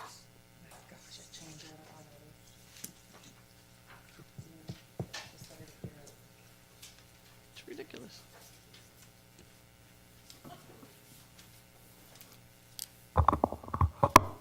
Good evening, Mayor and Council. Item 8A is awarding a bid and approving an agreement in the amount of $173,613 with Pack Shield Roof Services, Inc., and approving a contract change order contingency amount of $20,000, which is roughly about 11.5% of the total contract cost, for fire stations 32 and 33, re-roof and appropriating $211,713 of unrestricted reserves from Fund 118, Measure A General. We had two bidders on this project. Obviously, the low bidder was Pack Shield Roofing that came in at 173,613, and the second bidder was Fresno Roofing Company that came in at 197,255, a difference of over $23,000 in the two bids. And a breakdown of the expenses for this project are as follows. Preliminary engineering costs were $4,100. Construction contract is $73,613. Construction contingency is $20,000. Construction inspection, project management is $9,000. And an estimated building permit is $5,000 for a total of $211,713. Just a little bit about the fire stations that we're talking about. Talking about Station 32 and 33. Both of them have existing roofs that are over 20 years old. I'm going to start with Station 23 because it has more work being done on it, but both of them have similar issues that have happened over the years. Station 33 is a shallow pitch composite roof. The composite roof is worn and brittle. The project includes separate hose tower roof, making the project more complex due to its height. It's about 35 feet tall. The project also includes structural work to remove dry rot beams, front and back. This requires cutting back the beams and eaves, then properly installing a fascia, prep, prime, paint, flash the remaining beams and eaves. Station 33 roof has been leaking intermittently for 5 to 7 years. Most of that is happening in the kitchens and the living areas. Station 32 is very similar. I just want to call out on this one. This one's a flat roof. But this one is only replacing a section of the roof that's over the living quarters. The apparatus base still has about a 6 to 8 year lifespan on it. And as part of that, and 6 to 8 years is also the time when their HVACs will be replaced. So that could come together as a project. It also has been leaking for 5 to 7 years and predominantly in the living quarters. This is a prevailing wage job. And I'd be happy to answer any questions based on the staff report. And if we have questions for the condition of the facilities, I'd ask Chief Jolnick to come in and help me out with some. Questions? No, we lost. I don't know if our new colleagues, have you toured the fire stations? Not yet? Oh, you should. Okay. This is a first step in bringing them up to a respectable condition, to say the least. That's the other station. That's 4. Have we looked into changing the pitch on these roofs? That was not part Because of the they are, scope. they are flat top and they're gonna Yeah. wear out again very quickly because that's what flat tops do. Yeah, and part of that is having a drain system that'll flow, but yeah, flat top roofs are not a good idea. No, they're terrible. Do we ever look into the cost of having our own general contractor on staff and bidding this out versus RFP, RFQ on these construction repairs? To my knowledge, we've never looked at having our own in-house. Per contract code, anything over 60,000 would have to go out to bid. So Right. that would be useful for smaller jobs that we have at the city, but for the larger ones like this, it would still go out to a bid Yeah, process. I understand the prevailing wage is probably one of the reasons it's so expensive, but We see 2.5 to 3 times the cost for prevailing wage that we'd see in just average, so yeah. it's like a kick in the I stomach. just paid $9,000 for a 2,100 square foot house. It's like a kick so in the stomach there you every go. time we go out to bid for something and we come back with these, the bid costs, they're really high. And they're competitive.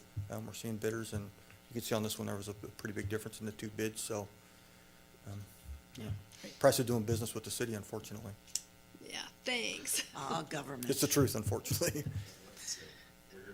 Any questions? Okay, let's open it to the public. Anyone wishing to speak?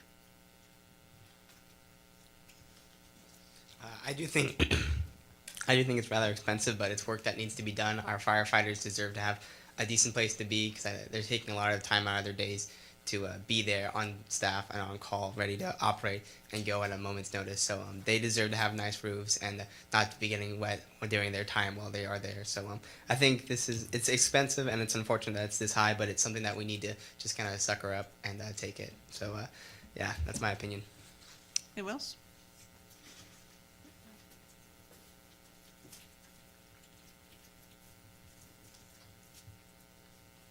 I do apologize for having to come up here. I just wanted to say it from the seat, but I would actually recommend you get a contractor that's able to install solar, so electrical bills will be met by the new roof and solar being installed as well.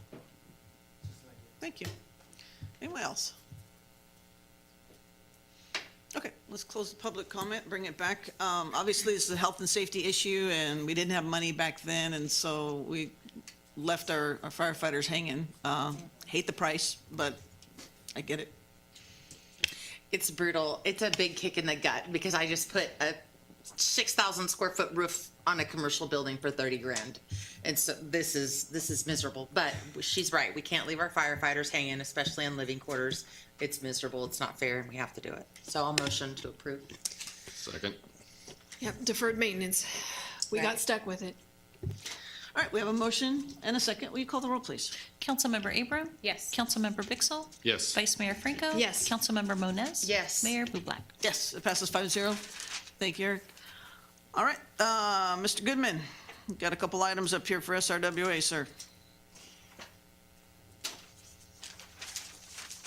The dance. Who goes around which side?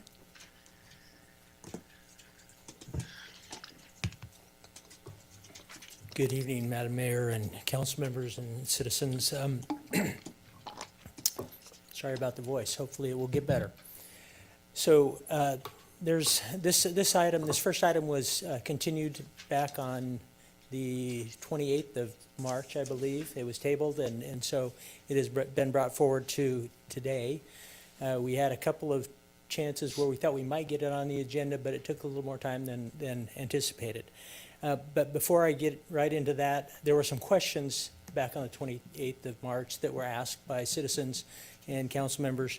And so I wanted to first to answer those questions. I have a brief presentation that I'm going to use to do that. So if we can go to that presentation.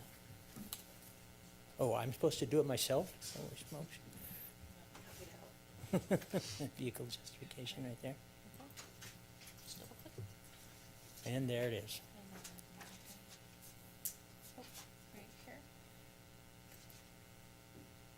All right. Okay. So this first slide just shows an overhead of the SRWA operations. The plant is about 7 miles north of the city, and it is located next to the Tuolumne River. And then from that plant, in addition to the treatment plant, there's also the extraction site that brings the water out of the river and pumps it up to the plant for treatment. And then from the treatment plant, there's about a 4.5 mile pipe that runs out to Ceres and provides them with water, and a 7 mile pipe that runs down to Turlock and provides the city with water. City will be delivered about 10 million gallons a day, and City of Ceres will receive about 5 million gallons a day. So that's that. So the main site is about 47 acres, pretty good sized site, traditional treatment plus ozone and chlorination. And chlorination is the final thing that happens to the water before it is sent down the pipes to the cities. And then in addition to that site, there's a 1.5 acre intake facility on the river. And there's two buildings there. Well, there's two buildings there. One is a control building, and the other is where the pumps are housed to keep them out of the weather. And then I talked already about the transmission line to Ceres, and then there's a terminal tank at Ceres, and there's a point there where that transmission line transitions into the site that is the water goes through a transition, and everything from that valve on is owned by the city of Ceres. Likewise, in Turlock, everything beyond the valve at the tank property, everything beyond that valve, including our terminal tank, is owned by the city of Turlock. But those things all have to be maintained up to those valves. Everything has to be maintained and operated by the water treatment plant. So as you can see, there's quite a bit going on, and it covers a lot of space. And so one of the big questions that came up, and there were a couple of concerns that came up on the 28th of March. One was the number of vehicles. It was stated that we shouldn't need more than 4 vehicles, and so I'm going to talk a little bit about that. And the other issue that came up was the cost of leasing, and so I'm going to talk about that. At the bottom, you can see there's some question marks. That's because I don't know what the next issue is going to be, but I'm sure there's one out there. So first, we're going to talk about staffing and scheduling. And this is what a typical 2-week period looks like for at the plant. Up in the upper half of, you can see the night shift, and there will be one person on shift. One person will work 7 12-hour days straight. So that's 84 hours. And then that person will be off for a week. And another person will work the next week 7 12-hour shifts, or 84 hours. So in a 2-week period, those two employees will get basically 42 hours for each week, or 2 hours of overtime, 40 hours of regular time. The day shift is a little more complicated. At night, there's very little maintenance that goes on. It is totally operations. It is observation of what's going on with the SCADA system, and responding to alerts that the SCADA system might give. Responding to those and doing whatever needs to be done to make sure that the treatment of water proceeds within the parameters that the state requires, and that we're delivering good, clean, safe water to the citizens of the two communities. During the day is when the real heavy lifting goes on at the plant. So in addition to the plant operations team that will be there, there are mechanics and an instrumentation technician, as well as the manager, plant manager, and the operations supervisor who will be on site. And all of these people will be working. So you can see on Mondays, we will have 10 people on site every Monday. And then Tuesday through Thursday, we will have 11 people on site during the day, that day shift. Friday is a little bit less. There will be 5 people on Fridays, and they will be basically just finishing up anything that wasn't, that the most people weren't able to get to on Monday through Thursday. So they'll finish up, and then because you always have to have somebody at the site, a senior operator at the site during the day shift. Once every day, there are certain things that have to be done in a 24-hour period. Those things will be done during the day when an operator can leave the site and still leave an operator on site. I don't know if that's clear. For example, we have to have someone in the control room watching the SCADA system, but someone else has to go and take samples from approximately 20 different locations around across these four different sites. So that's why we have to have 2 people, at least 2 people during a day shift. And so on Friday, Saturday, and Sunday, we always have to have 2 people there. And this also allows us to, the staffing level allows us to have one person who is a backup, a senior operator who is a backup in case somebody calls in sick or goes home sick, or maybe somebody might want to go on vacation or something like that. So we need a little bit of redundancy built in there. So the staffing level that we have is for 15 people to be able to operate this plant. And that staffing and scheduling represents those 15 people. So then I wanted to talk just a little bit about workload. Operations, the operations group is 9 people, 5 senior operators, 2 operator 2s, and 2 operator 1s. And their job is to do routine cleaning and maintenance and real minor repairs, daily inspections, and the acquisition of samples for lab work. And they also do the monitoring in response to alerts. So that's what the operations staff does. Do they use vehicles to do their work? Absolutely. They have to go off site to get samples for the lab work. They have to there's cleaning and routine maintenance that has to be done at all 4 of these sites. And so they don't all just sit in the control room and watch SCADA. So they're scattered across a number of different locations. The instrumentation and control technician, we have 1 senior instrumentation control technician, and he also works across all 4 sites. And he needs a truck, a vehicle that can carry a very diverse set of tools to be able to do his job properly. He's maintaining the instruments and controls that make this treatment of water possible. And then in addition to that person, there's 2 maintenance people who really kind of do the heavy lifting as far as maintenance goes.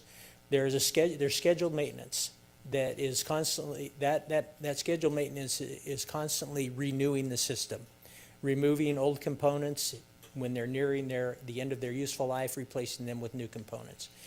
Those 2 people will also need vehicles with extensive tool sets, and they will work mostly on their own.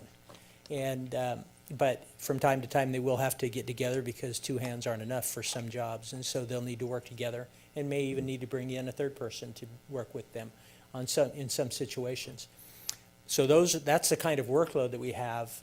We're trying to maintain these 4 different locations and operate the system and deliver good water at the same time. Okay, now vehicles, the needs by position. This is a little confusing. I'm sure I could have done a better job. I probably ought to get more sleep. So at the far left, we have the positions, plant manager, operations supervisor. The column right to the right of that just tells how many of those people there are. So there's 1 plant manager. There's 5 senior operators. There's 2 operator 2s, 2 operator 1s. You add those all up, that's our 15-person staff. Next, we have vehicles. Some of these vehicles are individual vehicles. For example, the instrumentation technician will have a vehicle that will be assigned just to him. He won't take it off. He won't take it home. He will take it off site if he has to go down to the intake and do work there. He may run down to one of the terminal tanks and do work there. But that vehicle will be dedicated to that individual. And so in the hours that he's on site, he will be using it. And no one else will be using that. It will have an extensive set of tools. It will have step ladders, extension ladders, whatever that person needs to be able to do his job effectively and efficiently. Likewise with the 2 mechanics, they will have vehicles that will be assigned to them. And so those vehicles are pretty much dedicated to just those 3 individuals. In addition to that, we will have 2 vehicles that will be used by the operations staff. Much lighter duty vehicles, but still able to carry tools. And there's a picture there that shows what one of these vehicles will look like. These are electric vehicles. They will be recharged overnight, but available to the operator who's on the graveyard shift. If he has to leave the station to go out and look at something to get eyes on, he will be able to hop in one of these vehicles and go to the site if it's on the plant site. If he has, and he won't be allowed to leave the plant site, he has to stay on the plant. If something is happening at a terminal tank in the middle of the night, he will have to call somebody in, wake them up and tell them to get in and go to the tank and do that inspection. So those two, that accounts for two more vehicles, the two electric GEM vehicles with service bodies. That brings our total to 5. In addition to that, we need a vehicle that can, a couple of vehicles that can be shared vehicles, a vehicle that can transport a number of people to training or anything like that. And that's where we're looking at an SUV, not a four-wheel drive SUV. None of these vehicles will be four-wheel drive. It's a fairly flat area, and there's no need for that expense or the degradation in the fuel economy by doing four-wheel drive. But, and that's where we will have a Ford Explorer, which will be a pool vehicle, and no one will be taking that vehicle home. It will be used only for SRWA business. And then the last vehicle is an F-150, and that vehicle will be used mostly by the operation staff when they have to go out off-site to do inspections or to do grab samples or anything like that, water samples for testing. They will use that F-150. It will also be used by the operations supervisor if he needs to go off-site for anything. So our total is still 7 vehicles. And even at that, the plant manager feels like that's going to be fairly tight. So, but we're going to give that a try. We're looking at leasing 4 vehicles and buying 2 vehicles and borrowing 1 vehicle, at least initially. At some point, we probably will stop doing that. The last thing that I want to talk about is just the cost of leasing, and this was the other concern, the cost of leasing. So these lease vehicles will be purchased in as much as possible on state contract. That may not be possible in this first go-around because at this time, to get any vehicles on state contract, you have to order them like 2 years in advance. So we're just going to have to go out and get the vehicles that we can get in order to get the plant up and running. But in the long run, we'll have an initial lower, initially we'll have a lower cost with the vehicle. A vehicle that, say, retails for $45,000 will be able to get substantially less than that, somewhere in the mid-30s. So a savings of probably $10,000 to $12,000 right off the front end. And where that really pays off is when that vehicle goes out of the lease and it's sold, then the equity then comes back to the city for use on subsequent leases. What the other thing that that we're looking at with the leases is the comprehensive fleet management. That is everything that goes into making sure we have the vehicles we need when we need them and they're prepared and outfitted to do what we need to do with them. That takes a lot of work. The city currently doesn't have fleet management. We have fleet maintenance, and that's really all they do is just maintain our vehicles. The police department is currently working on fleet management for the police department, and but what regardless of if we decided we wanted to do fleet management as a city, that's fine, but we will never have the purchasing power larger than our city. And so we could call Ford, the factory, and say, hey, we need 18 trucks, and they could say, well, you're just the city of Turlock, you can have 3, which is in fact what happened this year. And so on the other hand, by going with a company that has a much greater purchasing power and influence with Ford or Dodge or Chevy, when they call Ford and say they need 4,000 F-250s, Ford says, okay, we'll give you your 4,000 F-250s. They won't be delivered, in an instant, but we'll let you buy those because they just have that purchasing power that we will never have no matter what we do. So those are the, in addition to having that fleet management, comprehensive fleet management, there will be they will take care of everything. The upfit, the delivery, they will get rid of the old vehicle, sell it, give us back the equity, and then they will report to us monthly on the state of what we're doing. So there's a lot, hopefully that answered the questions that people had about the, why we need the vehicles we need and how staff is going to use them. And so at this point, I will open it up for questions. Questions for Mr. Goodman?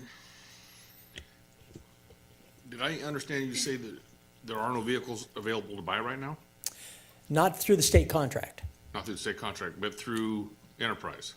Well, what would happen is Enterprise will go out and they will find vehicles, the vehicles that we need, and make sure that they're outfitted the way we need them, but they will have to go to other sources than the state contract. They won't be able to buy directly from from Ford through the state contract for this first round of vehicles. So what you're saying, we're not gonna get the discount this year?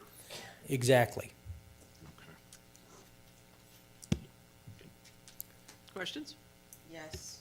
So I hear what you're saying about purchasing power and if we needed to buy 18 vehicles. We don't. We need to buy 4 vehicles. But you're telling me we can't go buy 4 vehicles? No, ma'am, that's not what I'm saying. We can go buy 4 vehicles. We will pay full retail for them, and then we'll take them somewhere.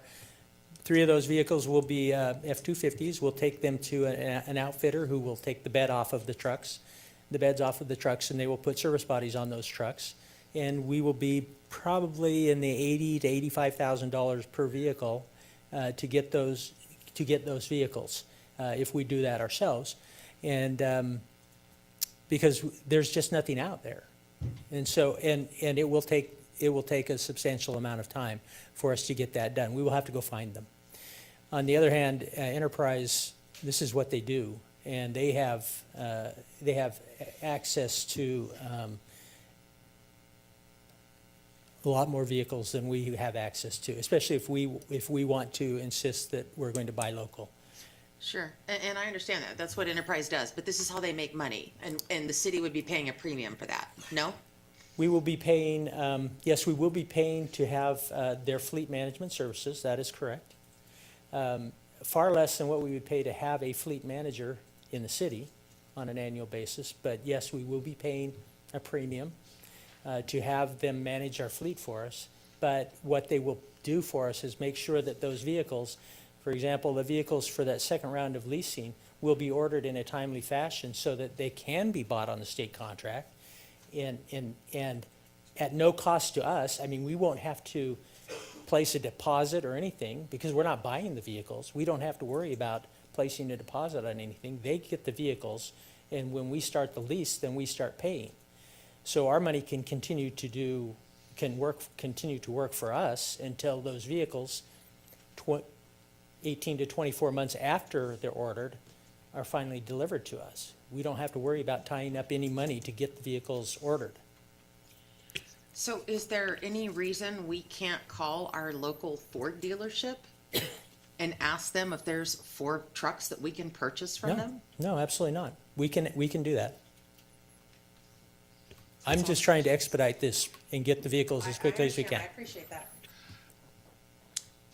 Are these vehicles only available to us if we lease them? Will Enterprise sell us the vehicles that they go out and find? If we wanted to buy out the leases, we could do that. Not buy I'm saying buy the vehicle instead of leasing the vehicle. They're not I don't think they do that service. They don't do that. And in a moment, I'm going to let Christian Aganis talk about what they do. And he'll take a few minutes to discuss what they do and how they do it and why it's successful. And I believe they have over 180 jurisdictions and districts in the state that they work with. So we're not breaking new ground here at all. Mr. Wilson? Mr. Goodman, I think the question I heard was, can we go out and buy the trucks we need from the Ford dealerships in the local area? Yes, absolutely, we can. Okay. And I did answer that, but we're going to pay full retail for the vehicles, and then we're going to have to get them. Well, if I go down to a car dealer and say I want to buy 5 vehicles, my guess is I'm not going to pay full retail.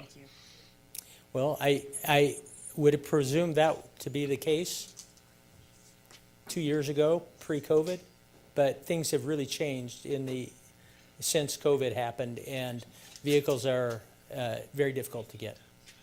I remember going down and looking at the Ford dealership lot. I don't know if I'm even pointing in the right direction, but it's over there? Okay.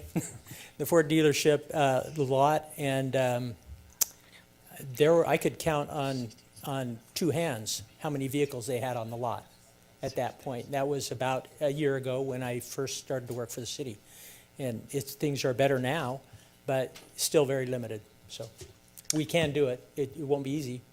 And what I would basically have to do is get a blank check from the council to go and find the vehicles and pay for them right then. Because if I don't have the money, someone else will buy the vehicles. And that's what it's going to take. But yes, it can be done. Yeah, I think we're kind of getting lost in the weeds. I agree. These leases are 3 years? For these vehicles, they would be 3 years, yes. 3-year leases. And they are in the name of the city of Turlock, with the vehicles being used only for the SRWA. That is correct. Okay. And SRWA budget, and this is probably for Director Moreno. The SRWA budget, these vehicles are already 100% in the SRWA budget, regardless of if Turlock manages or if SRWA hired and managed through another entity. So for the SRWA budget, it was already factored to purchase equipment, so it is in the current budget for the SRWA. That's correct. To purchase? To purchase. Well, there was options to purchase or lease. The options are there, but it's in the SRWA budget already That is correct. to have how many vehicles? There were different discussions of how many. It started about 8, and that number's kind of changing through operations. And talking about with the plant manager and things of that nature, it's now downshifted to about 6. So there was more at the beginning end. It's downshifted to a different number. Okay. And the percent that the city of Turlock would pay out of the 100%? 66%. 0.5? And how much has the SRWA board saved the citizens of both Ceres and Turlock by our financing and watching our bottom line budget? So the overall estimated budget was about 100 million that it was saved, I believe. Okay, all right. And, okay, back to Director Goodman. The plant size is 47 acres? That's correct. The main plant site, yes. Yeah, and both at the river and up at the big, huge. Treatment plant. Treatment plant, thank you. Sounds like. Staff members on at the same time between 1 and 11? Correct. Okay. How many of those are gonna need to haul equipment, tools, go collect samples at the same time? So 3 of those people will need vehicles all the time, that they're on duty. And those vehicles will take them wherever they need to go, on or off site, off the main plant site. And to do that scheduled maintenance, it has to be done on a very complex system. The 2 of the vehicles, the other people, the operators of the plant, will be mostly on the site, and so that's what the electric vehicles are for. They won't go off the site. They will be on the site, but the site is a 47-acre site, and they will need tools to do the work that they do, but they won't need the extensive tool set that the mechanics and the instrument fitter or instrumentation tech will need for the work that they do. So that's why they can have a smaller vehicle. We've chosen electric because we can. It doesn't have to go 45 or 55 miles an hour on the highway. So if the plant manager in a year determines that we've got too many vehicles, can we either turn the vehicles back into enterprise and say we don't need the lease, or can Turlock assume or Turlock retain the vehicle and put it back into our fleet of vehicles, because I'm sure we need vehicles in our own fleet as well? Yes, we do. And I'm sure that could be worked out. As far as enterprise is concerned, if the lease payment's being paid, they're whole. And so whether we're paying it and not being reimbursed by the SRWA, but keep using the vehicles for our own for our own needs in the city, or whether, you know, SRWA is reimbursing us and the vehicles continue to be used at the plant. I think we could go either way. Once the lease period is up, if we wanted to, if we said, hey, we don't want to do this anymore, we can just purchase those vehicles and keep them and, you know, just take ownership of them and continue to use them until the wheels fall off. So it would be entirely up to us. And one more question for Director Marino. Sorry, I'm between my agenda notes. What was the cost on a yearly lease on these? Let me look at the staff report. Sorry. I was like, Too many pages.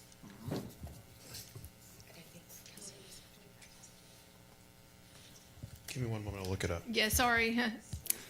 The first year is going to be approximately 60,000, but 15,000 of that is a one-time cost for the 3 service bodies, $5,000 Okay. per service body.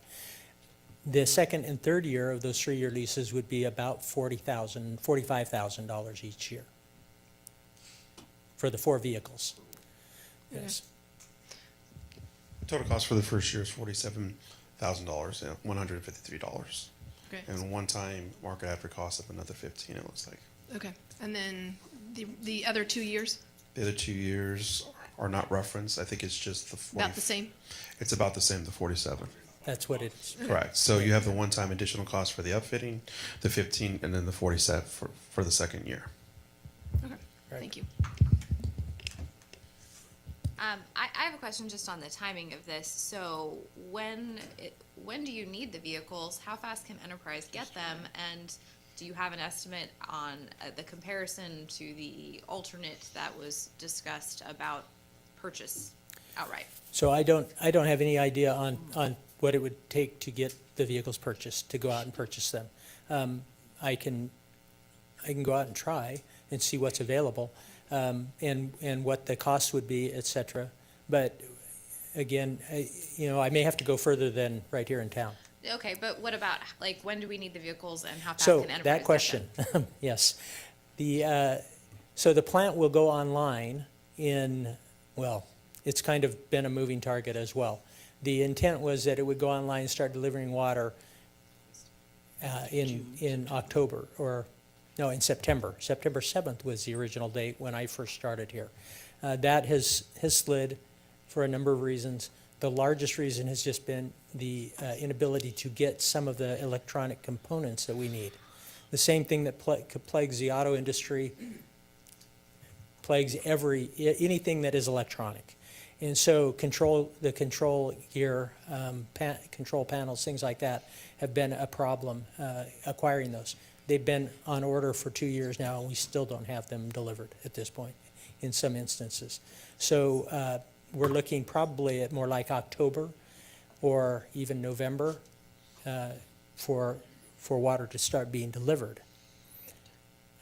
But in the next month or so, the training, probably in June or 1st of July, training will begin, and the employees, the operations staff and the maintenance staff will need to start going out to all these sites and receive instruction and training on how to do their jobs properly.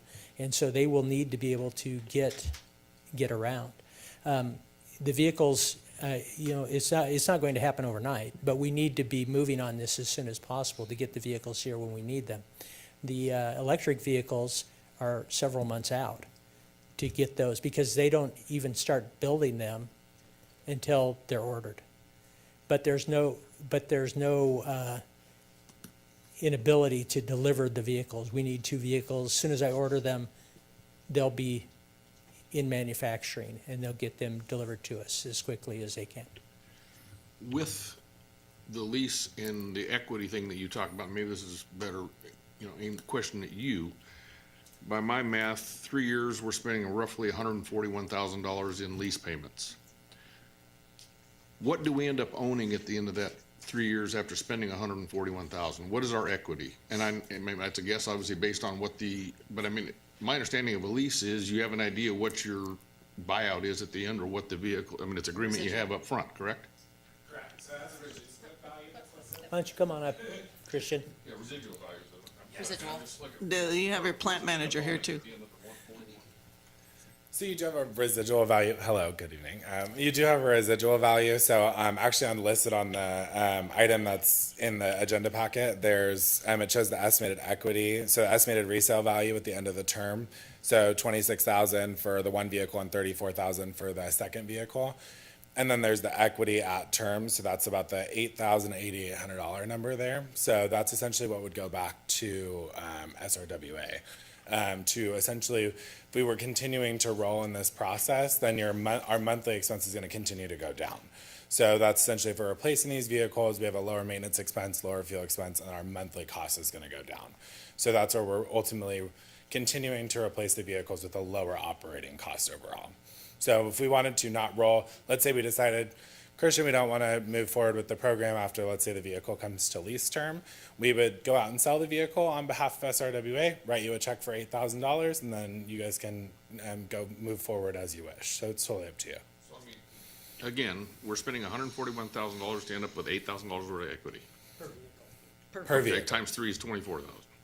So essentially on the overall cost, what we're looking at, so if you're talking about the cost of the actual vehicles too, so if we're looking at the cost of, let's say, a single vehicle, for example, that he was referencing for a 3/4 ton with a service utility body, it's probably going to range in anywhere between $70,000 to $80,000. So if we think about we're buying 3 of those, that's $240,000 plus the Explorer, which is probably about $50,000. So now we're up to $310,000. That the essentially would be outputted from a cash outlay perspective. We're reducing that amount by putting it on a fixed term to be able to have a proactive replacement plan. So you're only paying for a portion of the vehicle that you're utilizing. That's where we can provide a benefit from a financial perspective, because you're only paying for essentially a portion of the vehicle rather than the full cost. Question for Isaac. Does the SRWA have the money to be able to purchase these vehicles outright for $350,000? Yes, it is part of the original budget for this fiscal year to be able to purchase that equipment. That's correct. And I think when the original budget was built, it was built for more. So I would say yes. Thank you. All right, why don't we go ahead and open it to the public? Anyone wishing to speak regarding this, Milt? You next. Milt, he had his hand up first. Come on, Barbara. No, you're good. You're good. I'm sorry. I'm arguing with Barbara. Yes, Mr. Goodwin, thank you for your explanation of everything. You've done an outstanding job, and I really appreciate it. When this first came forward, I have no objection to the leasings per se. I had objection to the way it was written. $89,000, blah, blah, blah, maybe more, maybe, it could be more. In this proposal, you have not to exceed estimated amount of $100,000. I like that, and I think it's a great idea.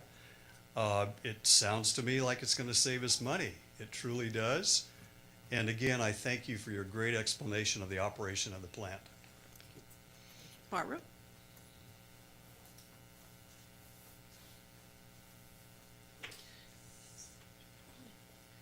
Okay.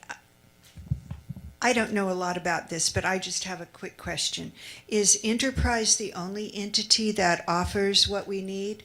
And I'm wondering if you have checked into alternatives or other options other than Enterprise.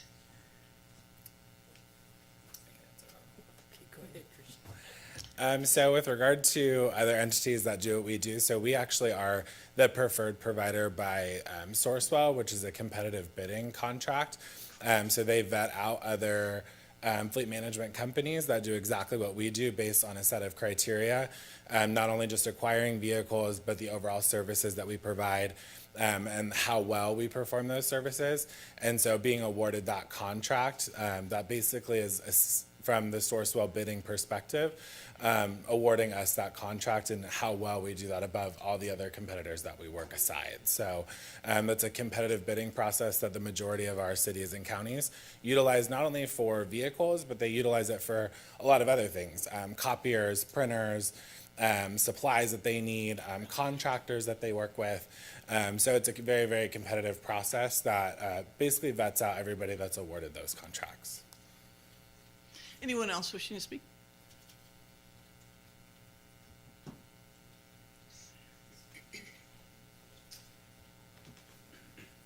Mr. Goodwin, thank you very much for all your work. Has anybody even called any local dealers or the bidding, whatever it is, this week just to verify there were no vehicles available? No, I have not done that this week. Okay, I just did a quick Google there. There's a long bed F-250 in Stockton Ford for $43,000. And a $5,000 bed, you could have a truck that we own for $48,000, essentially. And then but someone would have to outfit it, but I bet possibly Styles Truck and Body could do a lot of that stuff for you. I would think, because they're selling a bed. I'm, and no offense to Enterprise, I'm usually very much against leasing, especially when you have something that's going to be driven 5,100 miles a year, and that could potentially last 20 years. Or we give it back in 3 years and then have to buy it back to get it to go for the next time. And plus, when we're acquiring this vehicle, we're putting additional money into it, $5,000 for a truck bed. If you have to give it back in 3 years, we don't know if the truck or the specialized bed will fit on the next vehicle we get. But thank you very much for the explanation on the use of the trucks. That was appreciated. Thank you. Anyone else? Thank you for answering the questions of last time. I appreciate that. But I don't know. It still rubs me the wrong way of thinking of leasing these 4 vehicles. I'd rather see us own these and have equity in these and be able to use them how we see fit. And I just still think that's the better solution. It will be more costly, but I believe for the long term, I think that would just be the better choice for the city.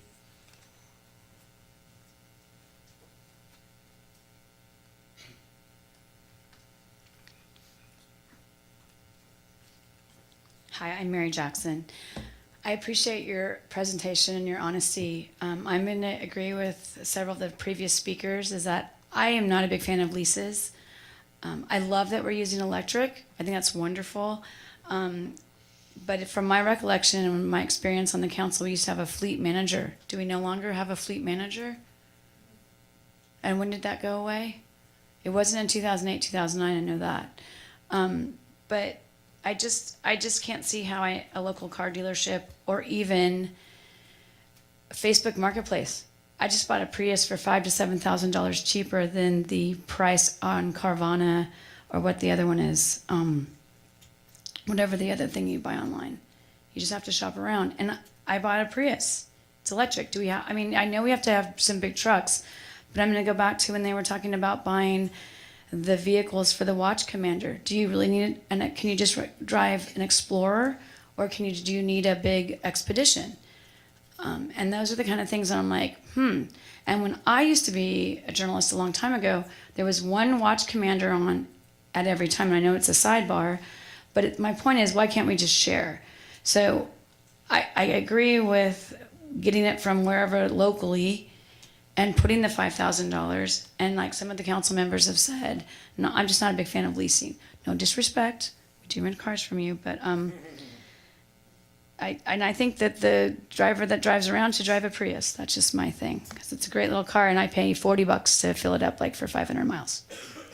Thank you. Anyone else? All right, we'll close. You already did, didn't you? Just 5 seconds. Go ahead. I forgot one thing. Go ahead. I got to keep track of The time. one thing that no one's mentioning is, once you get all the tools in these vehicles, you're going to have people who want to use these tools. They want to know where their tools are. They don't want to be switching tools around.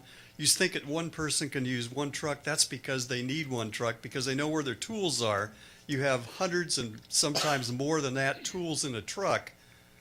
You don't want to be switching tools around. You want what you said is right, and I agree with you all. All right, we're going to close public comment. Would you just real quick introduce the person that's going to be running the plant for us? She came all the way in, so might as well, right? She was listening to this, or maybe watching it, and got probably felt frustrated. like I needed help. So she hurried in. This is So you Selena called for Estrada, backup. Our plant manager. Lower that microphone. Hi, I'm Selena Estrada. I'm the plant manager of SRWA working with City of Turlock. Awesome. Welcome. Thank you. All right, so comments from my colleagues. Yes, thank you for putting a woman in charge of the plant. That's great. Okay, we need the vehicles. I want the vehicles. No offense, Christian, the city loses, in my opinion, on a lease. I want to see us buy the vehicles. I can't support a lease, but we need them, and we need them yesterday. It's insulting to me that we're the city of Turlock, and we can't pick up the phone and call our own Ford dealer in our own town and say, hey, we need this, because I'm pretty sure we could pick up the phone and call Larry Smith and get some Chevrolets. That's just, it's nonsense. So we need the cars, I want the cars, but not on a lease. Sorry. Other comments? Okay. Mayor's been on the SRWA board for a lot longer than I have, and I'm on my third year. Yeah, 14 years. And SRWA has pinched pennies. We've watched every dime that's gone through. We've saved the citizens of Turlock and Ceres over $100 million on this project. And we both watch the costs like crazy. I don't ever take spending public monies lightly. I do my homework. I wouldn't agree to this if I didn't think it was the better of the options. I've been to the plant numerous times. It's huge. It's not something that you can walk across and drag tools. You need a vehicle, and you need the type of vehicle that we're trying to lease. Leasing rather than purchasing will get them quicker. They'll be the type of vehicle that we need. We're not guaranteed that if we go out to a local dealer and say, hey, Larry Smith, can we get 3 of these and 2 of these and 1 of this? We're going to be subject to whatever he can get his hands on or whatever he has in inventory. These are exactly the vehicles we need, and we've got 11 staff members that need these vehicles during the day, a couple at night. There's nothing more important to the city of Turlock than delivering our water to the citizens of Ceres and Turlock. That's what this nice lady is in charge of. We need to give our people the correct tools and in the correct time. I just think it's not doing our employees justice if we don't have the vehicles for them or the correct vehicles for them at the right time. We do have the money in SRWA to purchase these vehicles. Timing of purchasing versus leasing, probably a lot different. I'm going to respectfully ask my colleagues to trust the SRWA board members on this, the mayor and myself, because we have firsthand knowledge of the plant. We've been dealing with this month after month, year after year. We've rolled up our sleeves. We've done everything possible to try to save money for our taxpayers, and these monies are already in the budget. We've already contemplated this. This isn't a new thing. This is for the SRWA. These aren't Turlock vehicles. They won't be in our fleet. They will be at the SRWA plant, not here. SRWA needs their vehicles. And again, I wouldn't ask for this if I didn't think it was 100% necessary. So I'm in favor of the lease, and I hope that you'll trust me on this. I guess I would just ask one question. I mean, I appreciate that you've saved the kind of money you have up till now. Why do we want to quit now? We don't. Well, but if we haven't taken a half a day to make some calls to see what's out there. Half a day is going to entail a lot of money too. I mean, We're already started from March 28th. Was that a question? I'm not trying to be disrespectful. Did you ask him when you sat down after, because we postponed this, had he made calls, because we're pushing ourselves up against the timeline, unfortunately, and I hate doing that. That's why I voted no on something else. So I feel a little hypocritical here. But we're to the point where we're gonna push chlorine in what, 11 days or 10 days or something. We gotta keep moving towards this, and I'm worried that we're gonna miss the boat on this, and we didn't address it when the concern was there. And we also have the city of Ceres too. It's not just the city of Turlock, it's the joint powers authority between the city of Ceres and the city of Turlock. If we run it, we have to deliver for Ceres too. Otherwise, they could have a claim against us as well, I would imagine. That would be a question for our city attorney, but. Just looking at another question right now, so. So save that I was question. wondering why he was ignoring When me. I'm paying attention, yes. All right, well, make the motion then. Motion to approve is written. Second. We have a motion and a second. Will you call the roll, please? Councilmember Abram? Yes. Councilmember Bixel? No. Vice Mayor Franco? Yes. Councilmember Moniz? No. Mayor Bublak? Yes, it passes 3-2. Thank you, Director Goodman. You're back for another. I'm not leaving. You're not doing this one? I'm here for the duration. Isn't there two? No, we're on C. You have to seize it. At So- least it's a purchase. So this next item, I don't have a presentation for this next item. I don't think so. No, I don't. Okay. So this is a simple purchase of the two vehicles. We originally came with 6 vehicles that we were going to lease. We determined from looking at the vehicles that leasing wasn't the direction to go for the 2 electric vehicles. That they will probably last far longer than the 5-year term, and so why roll them over? And they will be restricted to the site. It was more economical to buy those vehicles. There's no purchasing issue. It's just a matter of ordering them, getting them built, and getting them delivered.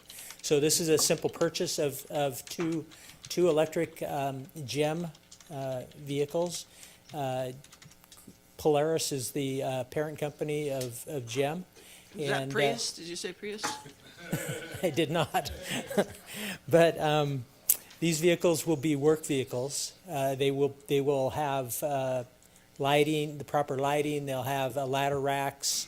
They'll have toolboxes so that the lighter kind of work that the operations staff will be doing, they will be able to move around the plant easily and have their tools with them, whatever they need to do their jobs. And the 65, not to exceed the number $65,000. I'm asking for that because I don't know exactly what the tax is going to be.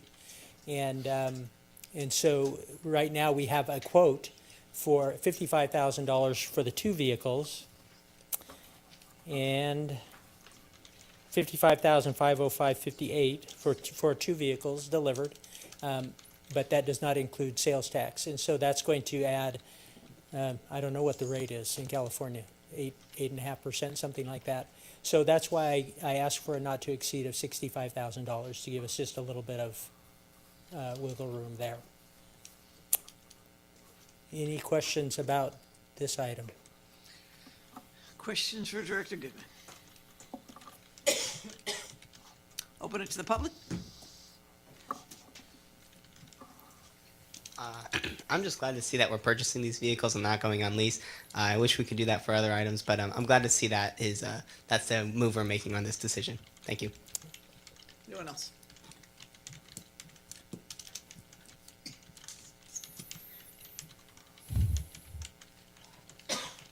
As much as I question on everything, I just wanted to say, I fully support the purchase of these 2 vehicles. I think I'm anxious to see how they work for the plant and how those kind of uses can be expanded to the rest of the city. Thank you. Anyone else? Just a question about the vehicles. Are these vehicles street legal also? I mean, are they licensed or? They are, Okay. but All right. we won't drive them off the plant site, just because we don't want to take them out into traffic. But yes, they are street legal. They have the lighting. They can be licensed Fifth Street, but they have a top speed of about 30 to 35 miles per hour. So we really don't want to go out on the highway with them. Right. Okay. Who else?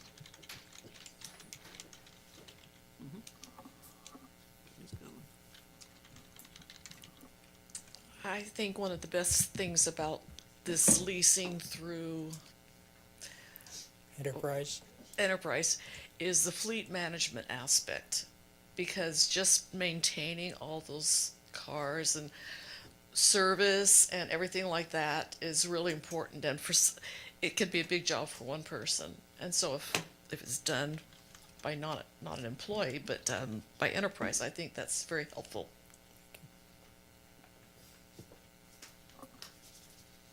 You guys don't actually lease these now, do you?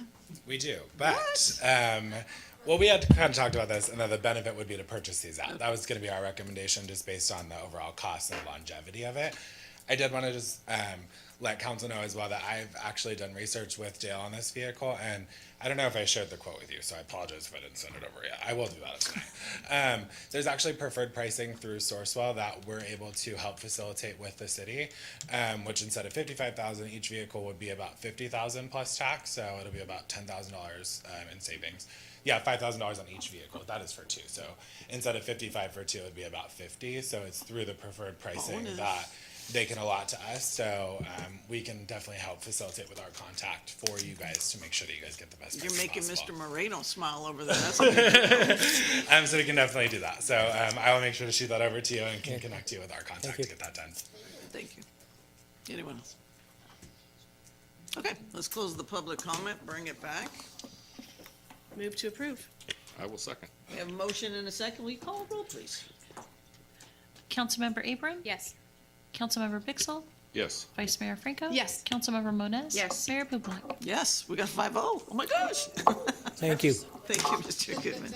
Oh, is that what it was? Mr. Moreno, you ready, buddy? This is you. This is you.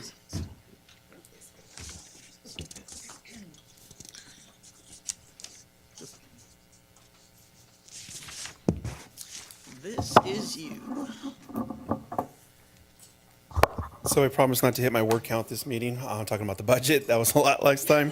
Today, we're going to go over the same overall funds that we did from the prior workshop or meeting where we talked about the general fund and the other funds that impact it. What you're looking at today is really the overall changes, taking the comments that we received during the meeting itself and kind of regrouping it and coming back with a structure that from one of the notes that we took and proposing what the changes are going to be. Give me 1 second.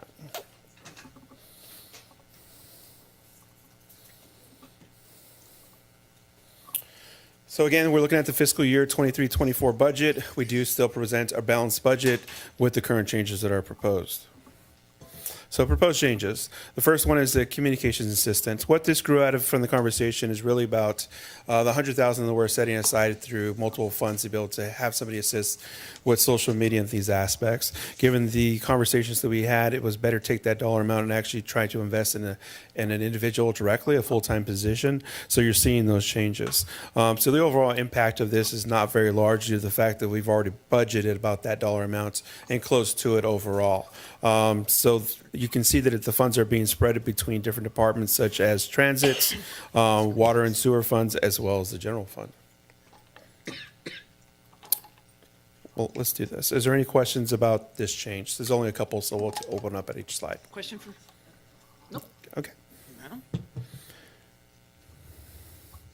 Next one is a part-time grant writer. So you can see this position, we're reporting to the city manager's office. Again, this came out of a full-time position. The conversation was really to kind of bring it back down to more a part-time position, and within the scope of these, actually staff to utilize this part-time position as a pilot to determine what the feasibility of a full-time for a different overall position in a future budget. So really looking at this as, call it a pilot, right? In a sense of the way, and see what that return on that is. When you have a grant writer, what is that objective? How many grants can they bring in? What does that workload look like? And kind of manage that through the year. Any questions on this position? I have a question. I'm not sure if this is for Mr. Wilson or Director Dami, but do we historically have a difficult time hiring for part-time positions such as this?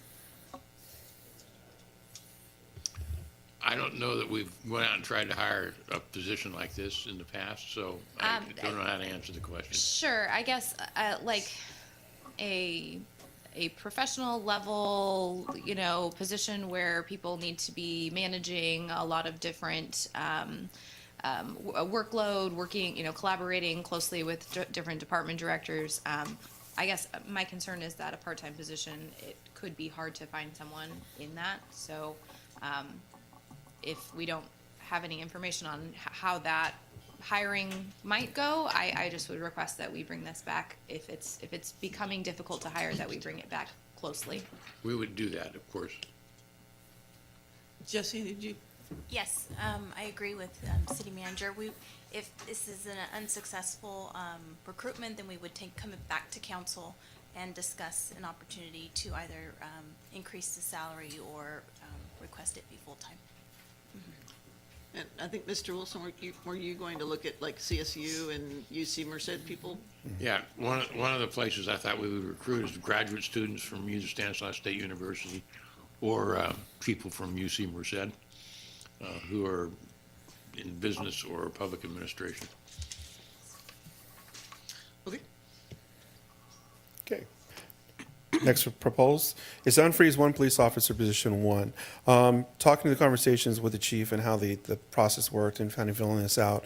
What we're looking to do with this is unfreeze one police officer, but really backfill it as a temporary basis with 4 cadets. What we're looking to do is we're struggling in a sense to try and bring on police officers. And this is a countywide issue. It's not a Turlock issue, and it's getting larger. Correct. So, I mean, this is something that we're seeing across the board. Really what our cities have trying to take is a homegrown approach. This cadet is really just kind of taking them and bringing them into the fold, getting them used to the city of Turlock, and kind of building them through the ranks in that sense of the way so that we can start from the bottom and bring them up and hopefully retain them in that fashion. So that's what the proposal was for this objective in the presentation. Any questions? Question? Is this something that, once they turn 18, would the city then put them through the post-training? So they're usually college students that are going through, yes. Once they get the certifications and meet the requirements, they potentially would go through a post, and that's a different program as far as going through the academy side of the whole thing. But yes, that is kind of an intent where we kind of roll them through that process. Or dispatch or something, they'll find their niche. Correct. CSOs, correct. Right. So it's a good, from a cadet standpoint too, when you think about it, they're going to touch different departments as the mayor just touched on. So it's not a one size fits all. It gives them a good opportunity to touch different things to see where they wanted to go in public safety. Just not fire. Oh, look at gentlemen get Sorry. Check it out. Fight. I know, right? You got your rubs. You got your rubes. Calm down. What's next? Moving on to the next one. Columbia Pool. Again, this is the conversation we had during the meeting itself. It's really just allocating the available funds that we're going to see throughout the fiscal year directly to the project. Carving it out now, we are going to have another conversation. There are still some available funds that we're going to be looking at. They're coming from the current year. Really is morally, I want to lock down that number. I don't. On the individual, you want to know what that number is supposed to look like, not come back again and have another conversation. That's the last thing I want to do, right? And I especially don't want to have delays. Let's go through the bid process, see what it looks like, and give you a full proposal on how we're going to fund it. Okay? This new one is a reclassification of 3 building staffs. What this is really built in to do is really the individuals that are within these positions are now taking to the next level. Their skill sets, they've been with the city for a little bit now. They're transitioning to a higher grade or level because of the services in which they're going to start doing. And it also helps for retention within the department and the division. Any questions? Okay. That concludes the general fund as far as the changes and everything that goes into it. Seeing no objections, we'll go ahead and retain those in as they are built into the budget now. Again, it is balanced.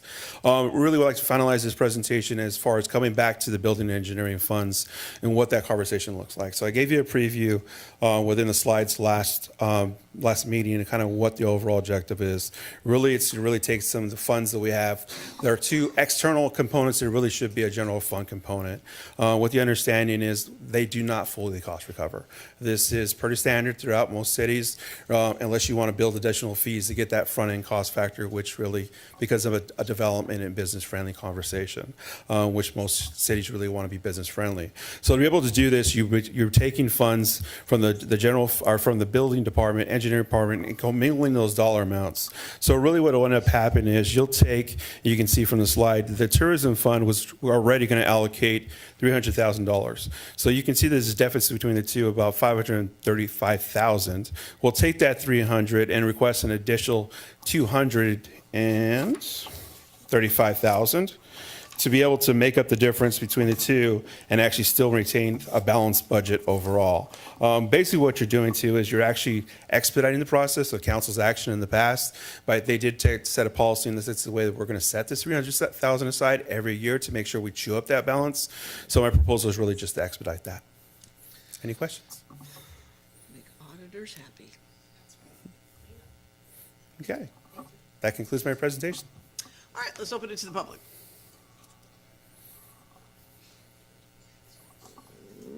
Let's close it from the public. All right. Any last thoughts on this?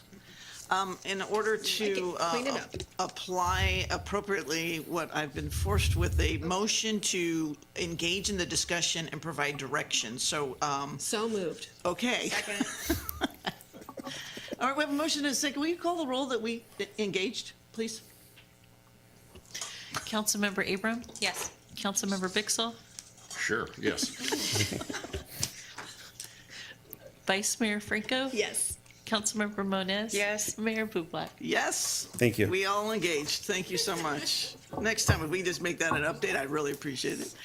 All right, city manager reports and updates. Mr. Wilson, is there anything you'd like to talk about, sir? I don't have anything specific to talk about, although we got some good news regarding Montana Park. And Sure. I've shared that news with the council member Moniz, and since it's in her district, I thought maybe she'd like to talk about it. We worked really hard on Montana Park and the Prop 68 grant. Okay, so Montana Park Phase 1 was done a few years ago, actually about 5 years ago, back in 2017. That was the 1.8 acres that's out there now. That space, for those of you who've never been out there, that space has perimeter and interior walking and bike paths. It has green space. It has shaded trees, water fountains, benches, trash receptacles, landscaping. And now we're ready to start Phase 2 because we got the money from our Prop 68 grant. Thank you to staff and everybody's efforts. So the estimated cost by the engineers is $2.3 million. Phase 2 is going to add 2.7 acres of developed park space, which is going to add a playground and integrated shade structures, swings, the fitness area. Some of you might remember we had community meetings about this, and the community put their input on what everybody wanted to see. And so these are the things that came out in those meetings. So the fitness area, covered picnic areas with barbecue pits, multi-sport court area, pickleball. Pickleball. Right. Basketball courts, drought tolerance, landscaping plants, Mr. Treeweiler, just for you. Shade trees, lighting, bike racks, more benches, more trash receptacles, and additional drinking fountains. So it's coming along nicely. The only thing I didn't get, Eric, was when are we starting?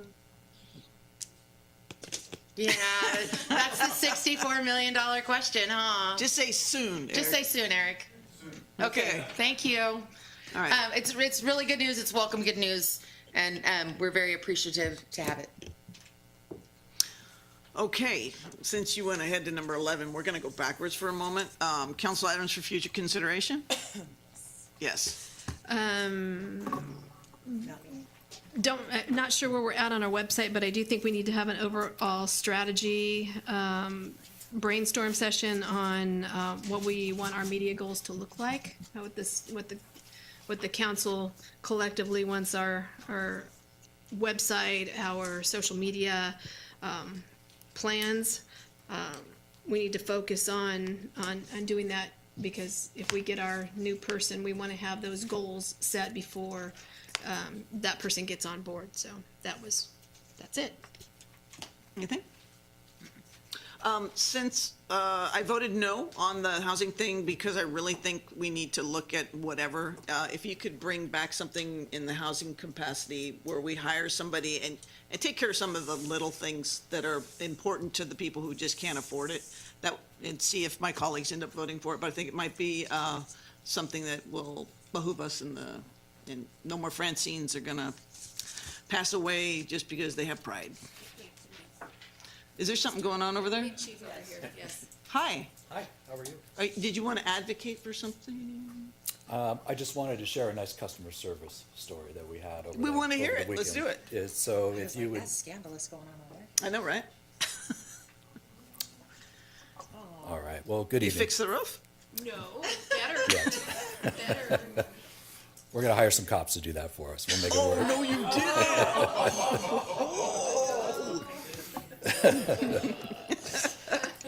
All right, I'm just teasing. So, That's funny. over the weekend, one of our engine companies responded to a medical aid, and they do what they usually do. Gave professional care.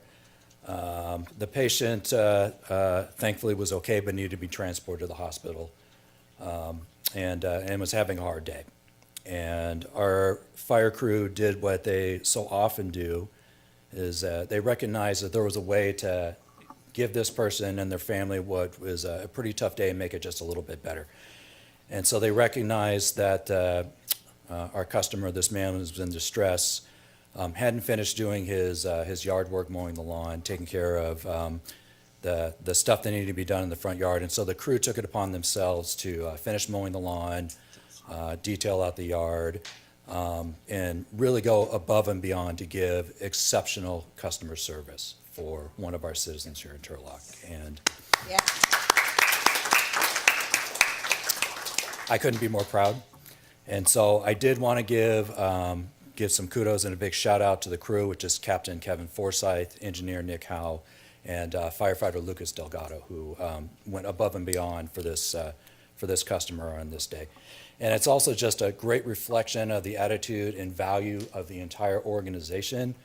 And I have to tell you, I've either personally witnessed or heard stories of so many of our crews going out and doing this on the daily. They don't look for credit or props for it. They're just doing it because it's the right thing. And it really warms my heart, fills my cup to be part of such an excellent organization. So I thought I'd share that with you tonight. Thank you. That's awesome. Very much.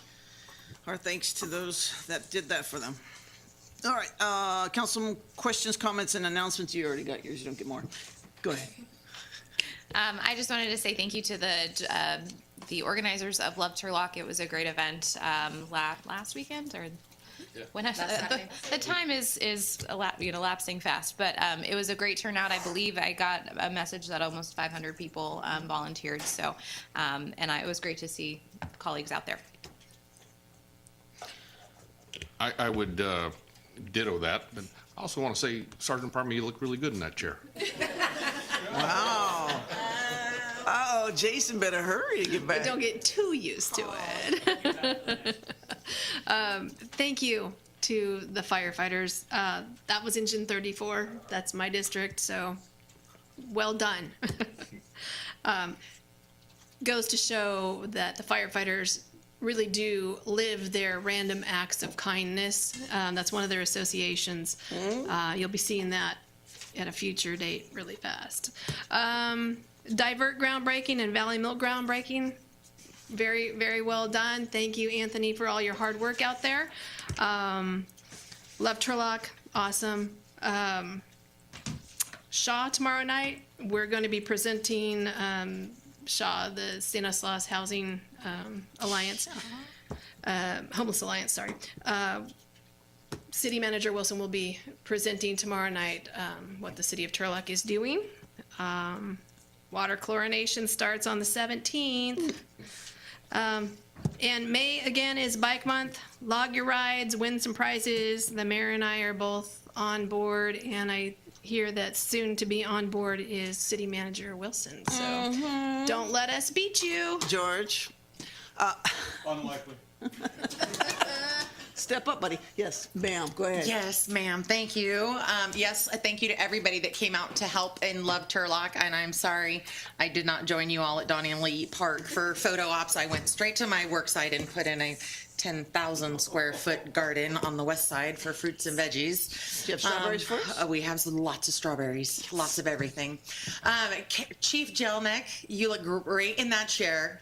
Just as good as Sergeant Parmley does. Wow. And when you don't sit there anymore, we're going to miss you. And I think, do you have somebody to introduce? Yes, sir. Calling you out. Rookie. So Okay. it's my pleasure to introduce Deputy Chief Andrew Hunter. And we're in the process of transitioning, and he's coming up to speed on all things related to Turlock. He's going to do a fantastic job. He's a quick study, very experienced, and very knowledgeable on many of the issues that are front burner for Turlock Fire today. So Welcome. Looking forward to working with you. All right, so definitely ride your bike. The app is apparently not that hard because I can do it. And there is a, help me out here, Ms. Packwood, Saturday, is there cleaning, was it Markley Park or something? Yeah? Is there? Adopted, but it's cleaning it up, right? Who is it adopted? I think it's the marijuana place on Golden State usually cleans it. Am I wrong? Okay, I think I saw it. Anyway, State of Turlock is the 19th at noon at Harvest Church. And the theme is stepping up for Turlock. And so it is our hope that people will wear some high tops and pick nonprofits that have something near and dear to your heart and put them on the shoes. Apparently somebody's got random acts of kindness thing going on here, but it just we want to support those that haven't really been able to get much out of the whole COVID times, and just let them know that we care about them. And there's quite a few, and you can go online and check them out. I think if you were to hit one of us up, we also have the list. Just want people to understand that this is kind of us trying to make some sort of connection back with the nonprofits that help us every day to support everybody else. And with that, I believe we have closed session. Yes, we do. Item 12A is conference with labor negotiators. The agency designated representative is Deputy City Manager Sarah Eddy, and the employee organization is Turlock Management Association Public Safety and Turlock Firefighters Association Local 2434. All right, we will report out should there be anything. Thank you.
back, and there was nothing to report out. So good night. We'll see you in 2 weeks.